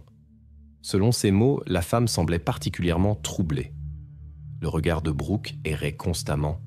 Elle était manifestement très agitée. Fin juin 2018, presque 3 semaines après la disparition de Christina, la police a enfin obtenu l'autorisation d'examiner la maison vide de la famille Daniel. À l'intérieur du bâtiment, les enquêteurs n'ont trouvé aucun indice significatif. L'espace avait été soigneusement traité avec des produits de nettoyage. Cependant, dans la cour, on a découvert un foyer où se trouvaient des objets intéressants. Parmi les objets brûlés se trouvaient des parties d'un téléphone portable, un bracelet, des morceaux de jeans et d'autres objets fondus. Une pièce du parc d'attractions avec l'inscription correspondante a particulièrement attiré l'attention. C'est précisément à cet endroit que Christina avait passé du temps avec son ex-mari et sa famille, peu avant sa disparition. Cette information a été confirmée par Troy. Le soir du 2 juillet 2018, 24 jours après la disparition, la police a terminé l'examen approfondi de la maison et du terrain environnant. Les enquêteurs ont examiné soigneusement chaque recoin de la propriété. À une certaine distance du foyer, une zone étrange de terre perturbée a attiré l'attention. À l'examen plus approfondi, il s'est avéré qu'il s'agissait d'une dépression préparée. C'est là qu'on a trouvé Christina, enveloppée dans une couverture et attachée avec des cordes dans une position inhabituelle. Les enquêteurs ont supposé que cette position avait été choisie pour économiser de l'espace et ne pas attirer d'attention inutile. L'examen a montré plusieurs blessures, y compris des marques de pression caractéristiques dans la région du cou. Tout indiquait que ce qui s'était passé avait été causé par la main de l'homme. Les experts ont établi que Christina avait passé un certain temps dans une situation difficile et avait subi de graves blessures. Comme cause principale de l'incident, les experts ont cité la pression dans la région du cou.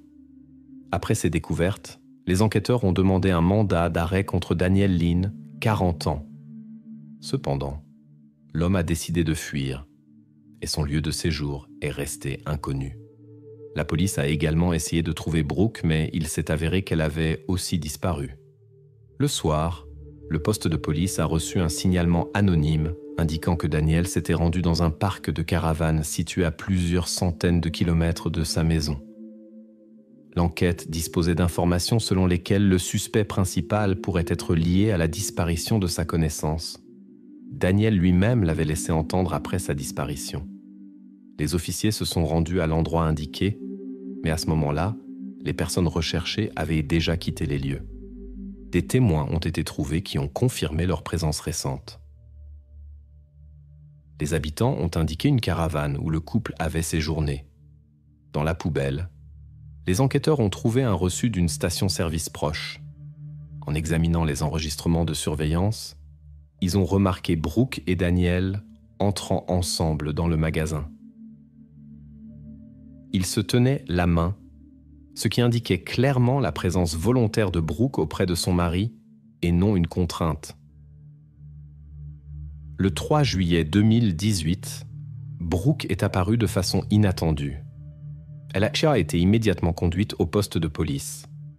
Selon ses déclarations, Daniel l'avait appelée la nuit de la disparition de Christina. Il lui avait demandé d'apporter des outils et quelques affaires de la maison, expliquant que la cave de la ferme familiale était inondée et devait être réparée d'urgence. Brooke a raconté qu'à son arrivée avec les objets demandés, elle y avait trouvé Christina. Elle a admis qu'un conflit était survenu, qui s'est transformé en une grave dispute. Selon ses mots, elle s'est tenue à l'écart des événements. Dans un accès de colère, Daniel a commis un acte irréfléchi, après lequel Christina n'a plus montré de signe de vie. Puis l'homme a conduit sa femme dehors, a pris des outils de jardinage et est retourné dans le bâtiment. Brooke attendait son mari dans la voiture. Son absence s'est prolongée inhabituellement longtemps. Lorsque le mari est rentré à la maison, il semblait essoufflé et était complètement sale. Brooke a nié toute participation à l'incident. Elle a dit qu'elle n'avait rien à voir avec la disparition de sa rivale, mais était convaincue que Daniel avait caché Christina quelque part sur sa propriété. Elle ne pouvait pas indiquer l'emplacement exact et insistait sur le fait qu'elle n'avait absolument pas été impliquée dans l'incident et n'avait rien vu. Selon Brooke, elle n'avait plus revu Daniel et ne savait pas où il se trouvait. Les enquêteurs n'ont pas révélé qu'ils avaient déjà trouvé des traces de la présence de Christina. Ils ont simplement écouté et essayé de trouver des incohérences dans les déclarations de la suspecte. Mais il y avait peu de contradictions. Après la conversation, elle a été libérée avec la demande de les contacter si de nouvelles informations sur son amie disparue apparaissaient. Il semblait qu'on croyait Brooke et qu'on ne la soupçonnait plus. Cependant, elle continuait d'être surveillée et on a remarqué ses fréquentes visites dans un parc de caravanes où ses parents possédaient une petite maison. Bien que Brooke affirmait ne rien savoir sur le lieu où se trouvait Daniel, les caméras de la station-service les montraient ensemble. Cela suggérait qu'ils avaient quitté la ville ensemble, même s'ils auraient toujours pu se séparer plus tard. Les enquêteurs ont décidé de vérifier les déclarations des suspects. Quand Brooke est revenue au parc de caravane, elle était déjà attendue. Les enquêteurs sont entrés dans la caravane juste après elle et y ont trouvé Daniel. Les deux ont immédiatement demandé un avocat et ont refusé de parler à la police. Ils ont été arrêtés sans incident. Le rôle possible de Brooke dans cette histoire a particulièrement attiré l'attention des enquêteurs. Les experts ont trouvé du matériel ADN de Daniel, mais cela ne prouvait pas sa seule participation à l'incident. Il existait la possibilité que sa femme ait été impliquée dans l'incident et dans l'élimination ultérieure des traces. La scène de crime avait été si soigneusement nettoyée qu'il était impossible de trouver des preuves. Selon les récits de Brooke, Christina et Daniel avaient une relation compliquée. Bien qu'ils deviennent souvent agressifs, elle maintenait le contact avec lui en raison de son profond attachement. Christina en avait parlé plusieurs fois avec ses proches. Des sentiments forts l'empêchaient de mettre fin à cette relation. Après avoir obtenu son indépendance financière, Christina espérait bientôt résoudre les problèmes avec son mari et restaurer le lien avec Daniel. Malheureusement, ses plans n'ont pas été couronnés de succès. Le résultat a été tragique. Les deux époux ont été interrogés, mais sans succès. Brooke a affirmé que Christina avait elle-même provoqué le conflit. Comme auparavant, le mari ne pouvait pas contrôler ses émotions, et Dan a refusé de coopérer avec les enquêteurs. Son défenseur pensait que l'accusation n'avait pas assez de preuves. Cependant, cette évaluation s'est révélée fausse. Le motif de l'incident est resté peu clair. L'ancienne amie proche de Christina continuait de nier sa participation. Dan, qui avait plus de 40 ans, ne pouvait pas payer la caution d'1 million de dollars et est resté en détention. Les enquêteurs n'avaient pas assez de base pour une accusation plus grave. Ils lui ont donc proposé une collaboration. Finalement, Daniel a accepté une accusation moindre, pour laquelle un maximum de 40 ans pouvait être imposé. Après l'accord avec la justice, il a reçu 16 ans de prison. Sa connaissance Brooke a admis avoir aidé à effacer les traces de l'incident, ce qui a également aidé à éviter une longue procédure. À la surprise de la mère de Christina et de tous ceux qui suivaient l'affaire, Brooke n'a reçu qu'1 an. En substance, elle a admis qu'elle était à proximité pendant l'incident avec sa meilleure amie, mais n'est pas intervenue. Cependant, le procureur n'avait pas de preuves solides pour démontrer sa participation directe. Après sa libération, elle est restée en contact avec Daniel. Les proches de Christina étaient indignés. Même son ex-mari Troy s'est prononcé contre cette sentence légère, mais les tentatives de réviser la décision judiciaire sont restées infructueuses. Les proches ont dû accepter la situation, bien que 4 enfants sont restés sans mère. L'aîné, Hailey, est resté chez la grand-mère maternelle. Les 3 autres sont allés vivre chez leur père. Dans une conversation avec des journalistes, la mère de Christina a dit qu'elle voulait qu'on se souvienne de sa fille, non pas comme participante d'un triste incident, mais comme une merveilleuse mère, fille et sœur. Elle a longtemps essayé d'obtenir une peine plus sévère pour les coupables, mais sans succès. L'enquête sur les incidents familiaux nécessite toujours une sensibilité particulière et une attention aux détails. Lorsque tous les membres de la famille sont dans le collimateur des enquêteurs, il devient beaucoup plus difficile de démêler le nœud des événements. La pratique montre que la vérité, dans de tels cas, peut être complètement inattendue et amène même les enquêteurs les plus expérimentés à reconsidérer leurs hypothèses initiales. La vie de Sarah Rare a commencé à l'été 1963, le 20 juin. Dans son enfance, elle était inséparable de sa sœur Nancy. Son enfance a été marquée par des déménagements constants. Son père servait comme officier dans l'armée de l'air. Quand Sarah a eu 6 ans, la famille s'est installée au Nouveau-Mexique. À l'école, elle a montré des capacités exceptionnelles, particulièrement en sciences exactes et en mathématiques. Les tests ont révélé un quotient intellectuel élevé. Malgré ses lunettes massives, Sarah rayonnait de charme et d'énergie, trouvait facilement un dénominateur commun avec son entourage et souriait constamment. 1980 fut une étape importante pour Sarah. Elle a terminé l'école et a été admise à l'Université des mines du Nouveau-Mexique, où elle a reçu une bourse. Bien qu'elle vivait maintenant séparément, le lien avec sa famille, particulièrement avec Nancy, est resté fort. Seule 1 heure de route la séparait de chez elle, ce qui lui permettait de visiter sa famille les week-ends. Pendant ces années d'études, le destin l'a réunie avec Paul Cohen. Après l'obtention de sa licence, ils se sont mariés. Sarah a poursuivi ses études en master tout en planifiant sa carrière. Les plans ont cependant changé lorsque Paul a obtenu un poste gouvernemental dans le district de Columbia. Le déménagement a forcé Sarah à abandonner ses études. Maintenant, 30 heures de route la séparaient de sa famille. Elle a trouvé un poste de statisticienne à l'Agence nationale de sécurité, où elle s'occupait d'analyse de données, de déchiffrement de code et de travail avec des informations classifiées. Les collègues l'appréciaient comme une employée extraordinairement responsable. Pendant son temps libre, Sarah travaillait sur un roman policier. Elle adorait ce genre. Au travail, elle s'est liée d'amitié avec Laura Bitter. Les femmes passaient beaucoup de temps ensemble, communiquant avec des collègues. En voyant le bonheur familial de Laura, qui avait des enfants, Sarah voulait aussi devenir mère. Cependant, après 3 ans de mariage, une aliénation est apparue entre les époux, conduisant au divorce. En 1990, Sarah a décidé de poursuivre son éducation et s'est inscrite à la prestigieuse université Johns Hopkins pour des études du soir, qu'elle a combinées avec le travail.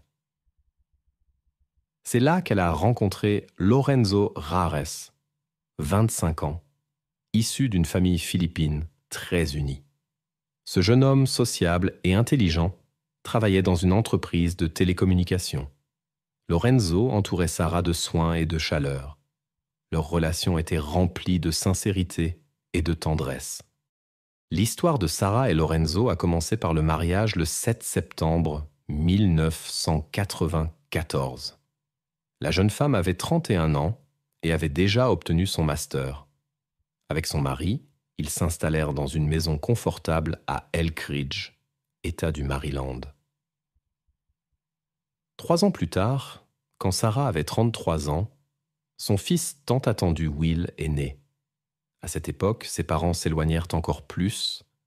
C'est pourquoi la famille de son mari, particulièrement sa mère Emily, devint le principal soutien de la jeune mère. Elle travaillait dans une maison de retraite et passait souvent du temps avec son petit-fils. Au début, la relation avec la famille du mari était merveilleuse. Mais Sarah remarqua que Lorenzo ne prêtait pas assez d'attention à leur fils et à elle-même. Le mari, quant à lui, pensait que sa femme consacrait trop de temps à l'enfant et devint jaloux. Avec le temps, il se convainquit que sa femme l'avait seulement utilisé pour avoir un enfant. Le couple commença à s'éloigner l'un de l'autre. La situation s'aggrava lorsque Lorenzo arrêta de prendre les antidépresseurs prescrits par son psychiatre. Son comportement changea. Il commença à contrôler excessivement chaque pas de sa femme. Sarah se tourna vers sa belle-mère pour obtenir de l'aide, mais celle-ci préféra ne pas s'en mêler. En juin 1998, elle dut demander le divorce. Peu après, Lorenzo quitta leur maison. Sarah s'immergea dans son travail et les soins de son fils. Quand elle était occupée, une nounou s'occupait du petit. Régulièrement, le garçon rendait visite à son père et sa grand-mère. Les connaissances admiraient comment Sarah pouvait concilier carrière et maternité. Dans son temps libre, elle commença l'équitation, bien qu'elle dût mettre de côté le travail sur son roman policier, dont 3 chapitres étaient déjà terminés. Le processus de divorce traîna en longueur en raison de désaccords. Pour le 3 décembre 1998, une audience décisive concernant la garde fut fixée. Lorenzo commença à revendiquer le droit d'élever son fils. Le vendredi 13 novembre, Sarah amena le petit chez son père pour le week-end. Le samedi, elle alla faire des courses avec son amie Laura. Elles convinrent de s'appeler le lendemain matin. Quand Sarah ne rappela pas, Laura commença à appeler chez elle. Il s'avéra que la veille à 20h46, un message avait été laissé sur le répondeur qu'elle n'avait pas remarqué initialement. Laura pensait que son amie ne faisait que reporter leur rendez-vous. Au lieu de cela, l'enregistrement de 40 secondes contenait des sons inquiétants, des coups sourds, des exclamations féminines indistinctes, le bruit d'un téléphone qui tombe, des bruits de lutte et puis une respiration haletante. Laura, inquiète, essaya pendant des heures de joindre son amie, mais la ligne téléphonique était constamment occupée. La direction de police du district a reçu un appel inquiétant. Une femme préoccupée a informé les enquêteurs d'une étrange conversation avec son amie qui s'est brusquement interrompue. Quelque chose dans cet appel l'a tellement inquiétée qu'elle a demandé une vérification urgente de la situation. Les officiers arrivés ont immédiatement remarqué une fenêtre brisée dans la maison où vivait la femme avec son fils. En entrant par l'entrée principale, les agents de patrouille ont été accueillis par une surprise. L'alarme s'est déclenchée. Cela semblait étrange, car le système aurait dû réagir à la fenêtre brisée. Dans le salon, Ils ont trouvé Sarah rare, 35 ans, immobile. L'état de la pièce indiquait un événement extrêmement violent. L'enfant n'a pas été trouvé dans la maison. Les spécialistes qui ont examiné la scène de crime ont constaté de multiples blessures sur la femme. Les enquêteurs ont même suspecté un caractère rituel de l'événement. Certaines particularités de la scène indiquaient un plan inachevé. L'ami n'a contacté la police que le soir. D'après l'heure du dernier appel et l'état de la scène de crime, les experts ont déterminé que tout s'était passé environ un jour plus tôt. Les enquêteurs ont remarqué que quelque chose avait manifestement été recherché dans la maison. Certains objets avaient disparu. Cependant, de nombreux objets de valeur sont restés intacts, ce qui a conduit les enquêteurs à conclure à une mise en scène. Des traces de chaussures ont été découvertes sur le sol, menant à la fenêtre brisée. On suppose que l'inconnu est entré et sorti précisément par celle-ci. L'emplacement de la maison a aidé l'auteur à disparaître rapidement. Une forêt dense commençait juste derrière. Tout indiquait que l'inconnu était familier avec la maison. Il connaissait évidemment la position des capteurs d'alarme et les endroits où il ne se déclencherait pas. L'intensité des actions suggérait de forts motifs personnels. D'après la taille des traces de chaussures, les spécialistes ont déterminé qu'elles appartenaient à un homme. De nombreuses traces de mains floues ont été trouvées sur la scène de crime, mais pas d'empreintes nettes. L'étranger portait probablement des gants. Lors de l'inspection de la cour, l'instrument du crime a été trouvé. Laura est arrivée le soir même. Quand elle a vu le cordon de police autour de la maison de son ami, elle était horrifiée. Après avoir appris l'incident, elle s'inquiétait le plus du sort du garçon. Mais la police ne pouvait encore rien dire. Plus tard, il s'est avéré que l'enfant aurait dû être chez son père. Les officiers ont interrogé les voisins dans l'espoir de trouver des témoins de l'incident inhabituel. Malheureusement, à part l'arme trouvée, qui a été immédiatement envoyée pour examen, aucune autre trace significative n'a pu être découverte. La nouvelle de l'incident dans la maison de Sarah s'est rapidement répandue dans la région et a atteint ses collègues de la NSA. Les parents qui vivaient à 1000 km en Alabama ont également appris ce qui s'était passé. La sœur de Nancy a particulièrement mal pris la nouvelle. Les experts ont examiné l'enregistrement téléphonique et ont déterminé l'heure de l'incident. Il s'est produit peu avant l'appel. Dans sa précipitation, Sarah voulait composer le numéro d'urgence, mais a accidentellement appuyé sur le 8 au lieu du 9. Le numéro de Laura était enregistré sur cette touche. C'est pourquoi le message s'est enregistré sur le répondeur de son ami. Laura est devenue un témoin clé dans l'enquête. En tant qu'amie proche de Sarah, elle a rapporté en détail les événements des derniers mois. Selon ses dires, seul l'ex-mari Lorenzo pouvait être le principal suspect. Il était très jaloux de la relation entre la mère et le fils et avait arrêté de prendre ses antidépresseurs, ce qui a considérablement détérioré son état mental. Laura savait qu'il possédait des armes dangereuses, y compris des armes courtes et longues, dont l'une était semi-automatique. Malgré la situation difficile, Sarah s'est efforcée de maintenir des relations normales avec son ex-mari et l'a même convaincu d'abandonner les armes à feu. Néanmoins, la situation a conduit au divorce. Après cela, le comportement de Lorenzo est devenu imprévisible. Sarah a été forcée de chercher une protection judiciaire. L'incident du 27 juin a été particulièrement significatif lorsqu'elle a remis les papiers du divorce. Il a utilisé la violence contre elle, a pris l'enfant et a menacé qu'elle ne le reverrait jamais. Sarah ne l'a pas suivi, inquiète pour la sécurité du petit. Le soir, Lorenzo est revenu avec un ultimatum inacceptable, utilisant son fils comme moyen de pression. Il est resté dans la maison et a refusé de partir. Le 28 juin, la pression a continué. Ce n'est que le lundi, quand l'occasion s'est présentée, que Sarah a pu appeler la police. Cependant, Lorenzo a convaincu les officiers arrivés que c'était sa maison sa famille, et qu'il n'y avait pas de violation de la loi. Le comportement de l'homme inquiétait même les forces de l'ordre. Ils ont décidé d'évacuer Sarah avec l'enfant dans la voiture de service. Le 29 juin, elle a demandé une ordonnance de protection. Un processus a commencé pour déterminer la garde et la pension alimentaire de l'enfant. Lorenzo a déménagé et Sarah est rentrée chez elle avec son fils d'1 an. L'avocat du mari a présenté des contre-accusations, affirmant qu'elle était celle responsable de la pression psychologique et de l'infidélité conjugale. À la fin de l'été, un accord provisoire a été conclu concernant les visites avec l'enfant. Selon le document, Lorenzo pouvait voir son fils 2 jours par semaine. Les autres jours, l'enfant était avec sa mère. Ces rencontres étaient toujours tendues. Lorenzo essayait constamment de blesser et d'humilier son ex-femme. L'homme envoyait régulièrement des messages qui suscitaient chez elle des inquiétudes quant à la sécurité de l'enfant, y compris des allusions à son transfert aux Philippines. Même le juriste a remarqué le caractère déraisonnable de telles déclarations.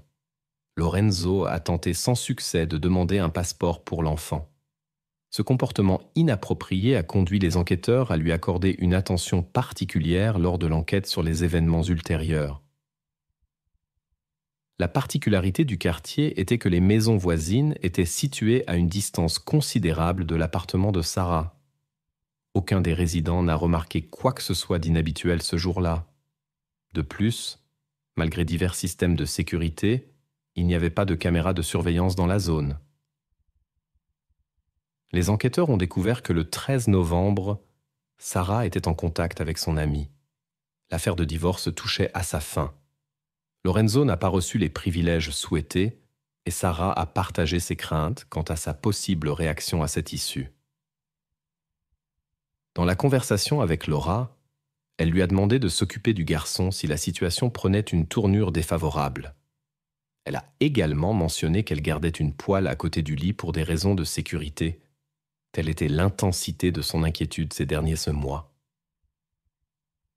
Il restait environ 3 semaines jusqu'à la fin de la procédure judiciaire. Plus tard, il s'est avéré que le garçon était bien installé dans la famille Rars. Cette décision contredisait les souhaits de la mère. Elle s'opposait fermement à ce que les parents de l'ex-mari prennent en charge l'éducation. Le 16 novembre, les forces de l'ordre sont arrivées à la résidence de la famille Rars. Comme il n'y avait pas de raison grave pour arrêter Lorenzo, les enquêteurs ont décidé de lui annoncer la triste nouvelle concernant son épouse et d'observer son comportement. Quand il a entendu la nouvelle, il est tombé à genoux en sanglotant bruyamment. Cependant, un officier attentif a remarqué un détail intéressant. Lorsque l'homme s'est relevé, aucune trace d'émotion n'était visible sur son visage. On avait l'impression qu'il mettait délibérément en scène une représentation pour les forces de l'ordre. Par la suite, Lorenzo a été invité au commissariat pour un entretien. Lors de l'interrogatoire, il s'est comporté avec assurance, même avec une touche d'arrogance. Dès les premières minutes, Lorenzo a catégoriquement nié sa participation aux événements. Selon ses dires, il avait récupéré l'enfant le vendredi et avait passé tout le samedi avec lui. Le soir critique, selon lui, il se trouvait en compagnie de sa famille. Cette affirmation n'a été confirmée que par ses proches. Compte tenu de la relation tendue avec Sarah, leurs déclarations ont suscité des doutes dans l'enquête. Lorenzo lui-même a présenté une version impliquant l'ancien patron de Sarah, Don Lewis, suggérant une possible relation. Selon Lorenzo, l'employé de la NSA aurait pu tenter d'éliminer l'unique témoin de leur relation, risquant de perdre sa haute position. Cependant, la nature de l'incident suggérait des motifs profondément personnels. C'est pourquoi les enquêteurs ont continué à considérer Lorenzo comme le principal impliqué dans l'affaire. À ce moment-là, aucune preuve directe n'avait été trouvée contre lui. Il a donc été libéré après l'interrogatoire. Les enquêteurs ont demandé l'autorisation de collecter des échantillons biologiques et d'examiner la maison familiale. Malheureusement, Les analyses en laboratoire prenaient beaucoup de temps à l'époque, ce qui a prolongé le processus sur plusieurs mois.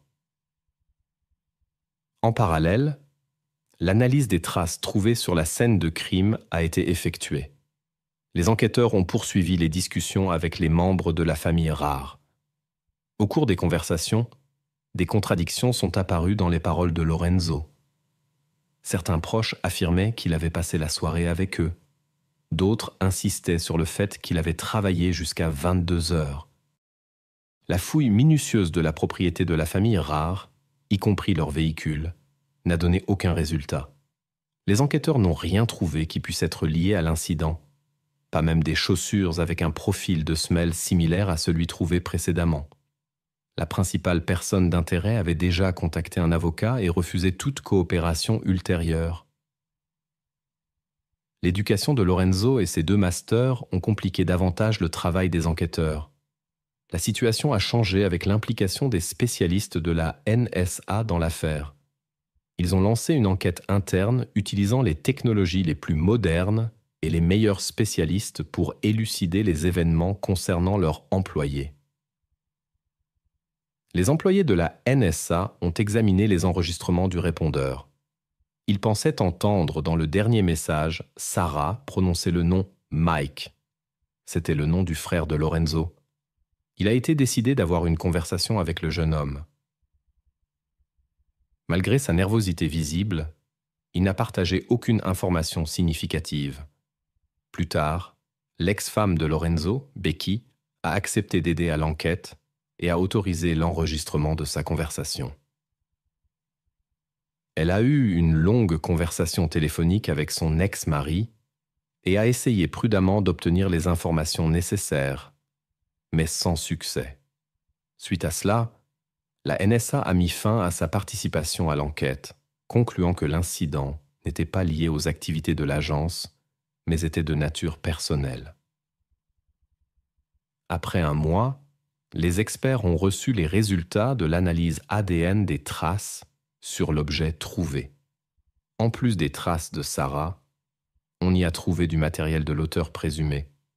Cependant, à la surprise des enquêteurs, il ne correspondait à aucun des échantillons prélevés sur les personnes impliquées dans l'affaire. Le matériel génétique n'appartenait à aucun des hommes de la famille Rare, ni à l'ancien superviseur Don. Les mois suivants n'ont apporté aucun nouvel indice. Même l'intervention des spécialistes du FBI n'a pas aidé à faire avancer l'enquête.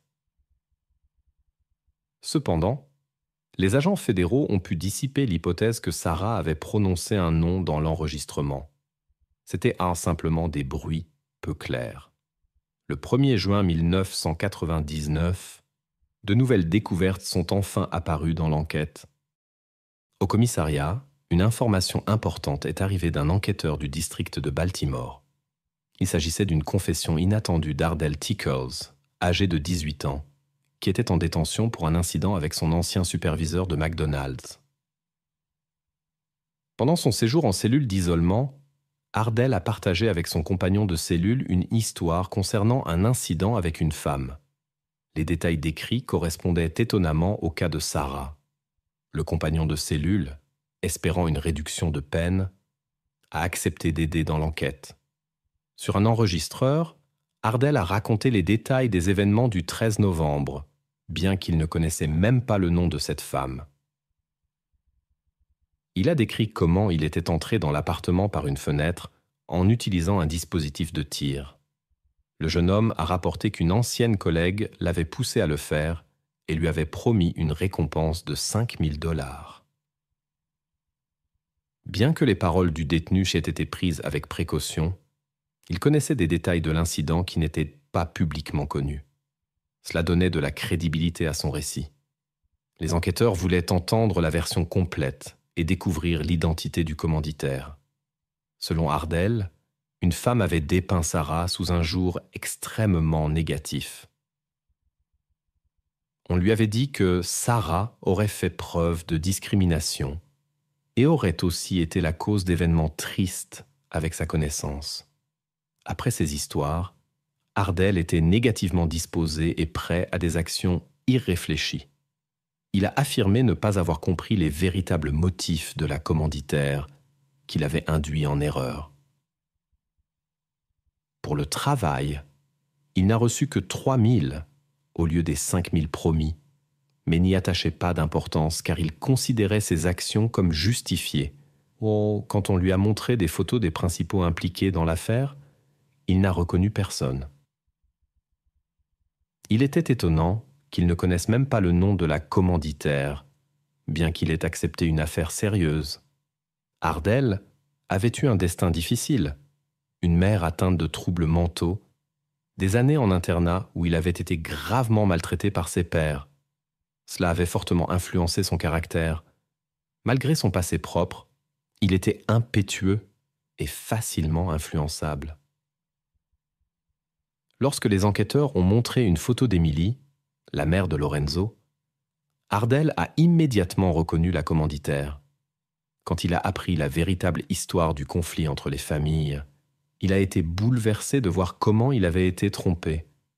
Il s'est avéré que toutes les accusations contre Sarah étaient en vain des mensonges. Elles ne faisaient que perturber les plans de la famille de l'ex-mari. Cependant, les témoignages seuls n'étaient pas suffisants pour des conséquences juridiques sérieuses. Il a seulement été établi qu'Ardel et Émilie avaient effectivement travaillé ensemble dans une maison de retraite. L'analyse ADN sur la poignée de l'outil a confirmé l'implication d'Ardel, et l'implication d'Émilie a été prouvée par des transactions bancaires documentant le paiement au perpétrateur. Finalement, la femme a été accusée de conspiration. Une des sœurs de Lorenzo a partagé l'histoire de la relation compliquée entre Émilie et Sarah. Émilie exerçait un contrôle excessif sur la vie de son fils. Le refus de Sarah de suivre ses instructions l'a profondément blessée. Avec la détérioration de la relation entre Sarah et Lorenzo, l'aversion envers la mère du petit-fils n'a fait que s'intensifier. Dans les conversations avec les enquêteurs, elle a admis des désaccords. Le comportement de sa belle-fille était perçu comme une insulte personnelle, ce qui s'expliquait par les traditions philippines dont Émilie était issue. Aux Philippines, il est des coutumes d'obéir inconditionnellement au mère, et la femme soulignait constamment ces différences culturelles. Elle considérait la désobéissance et le manque de respect de la part de Sarah comme un acte impardonnable. C'est pourquoi elle estimait ses actions justifiées et ne montrait aucun remords. Le procès contre Émilie a commencé en janvier 2000. Il était remarquable qu'aucun membre de la famille Rare ne soit venu la soutenir. Le procureur a affirmé que le motif principal était la peur de perdre l'influence sur le petit-fils. Selon les dossiers de l'affaire, l'accusé avait incité un naïf employé de 17 ans à commettre des actes illégaux. Elle a même exprimé son mécontentement concernant la partie inachevée du travail. C'est pourquoi elle a retenu $2000 du paiement. Après les audiences, Émilie a été reconnue coupable d'un crime particulièrement grave et d'incitation. À ce moment-là, sa version des événements avait changé. Elle insistait sur le fait qu'elle voulait seulement effrayer Sarah pour qu'elle renonce à la garde de l'enfant. Selon le témoignage d'Émilie, elle a simplement montré la maison à Ardel et lui a demandé de jeter des pierres. Les enquêteurs ont trouvé cela peu crédible. Le jeune homme connaissait la disposition des pièces et pouvait entrer sans déclencher le système de sécurité. Cela indiquait qu'Émilie avait partagé des informations détaillées. Cela signifiait que ses intentions étaient plus sérieuses que la simple intimidation. D'autant plus que personne ne paierait $3000 pour jeter des pierres. Le verdict a été prononcé le 18 avril 2000. Dans la salle d'audience, la femme a pleuré, parlé de remords, et qu'elle ne voulait pas de telles conséquences. Ses paroles n'ont pas été crues.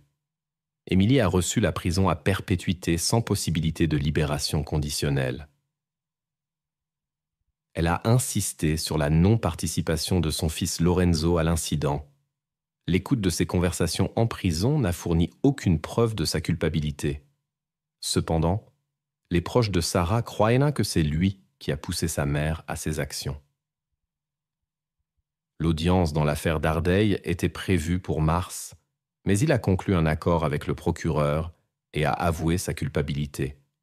Il a montré du remords et a dit qu'il priait quotidiennement pour Sarah et sa famille. Grâce à l'aveu, il a reçu la possibilité de demander une libération conditionnelle. En 2009, Émilie a fait appel, affirmant qu'elle avait changé pour le mieux et s'était convertie à la foi. L'appel a été rejeté. Le 8 février 2023, le jour de l'anniversaire de sa mère, Lorenzo est décédé à l'âge de 57 ans. Émilie, qui a maintenant 88 ans, continue de purger sa peine. En 2024, Ardeille a reçu le droit de demander une libération conditionnelle, ce qu'il a fait. Il affirme qu'il regrette et aspire à une nouvelle vie. Une décision concernant sa demande est en attente.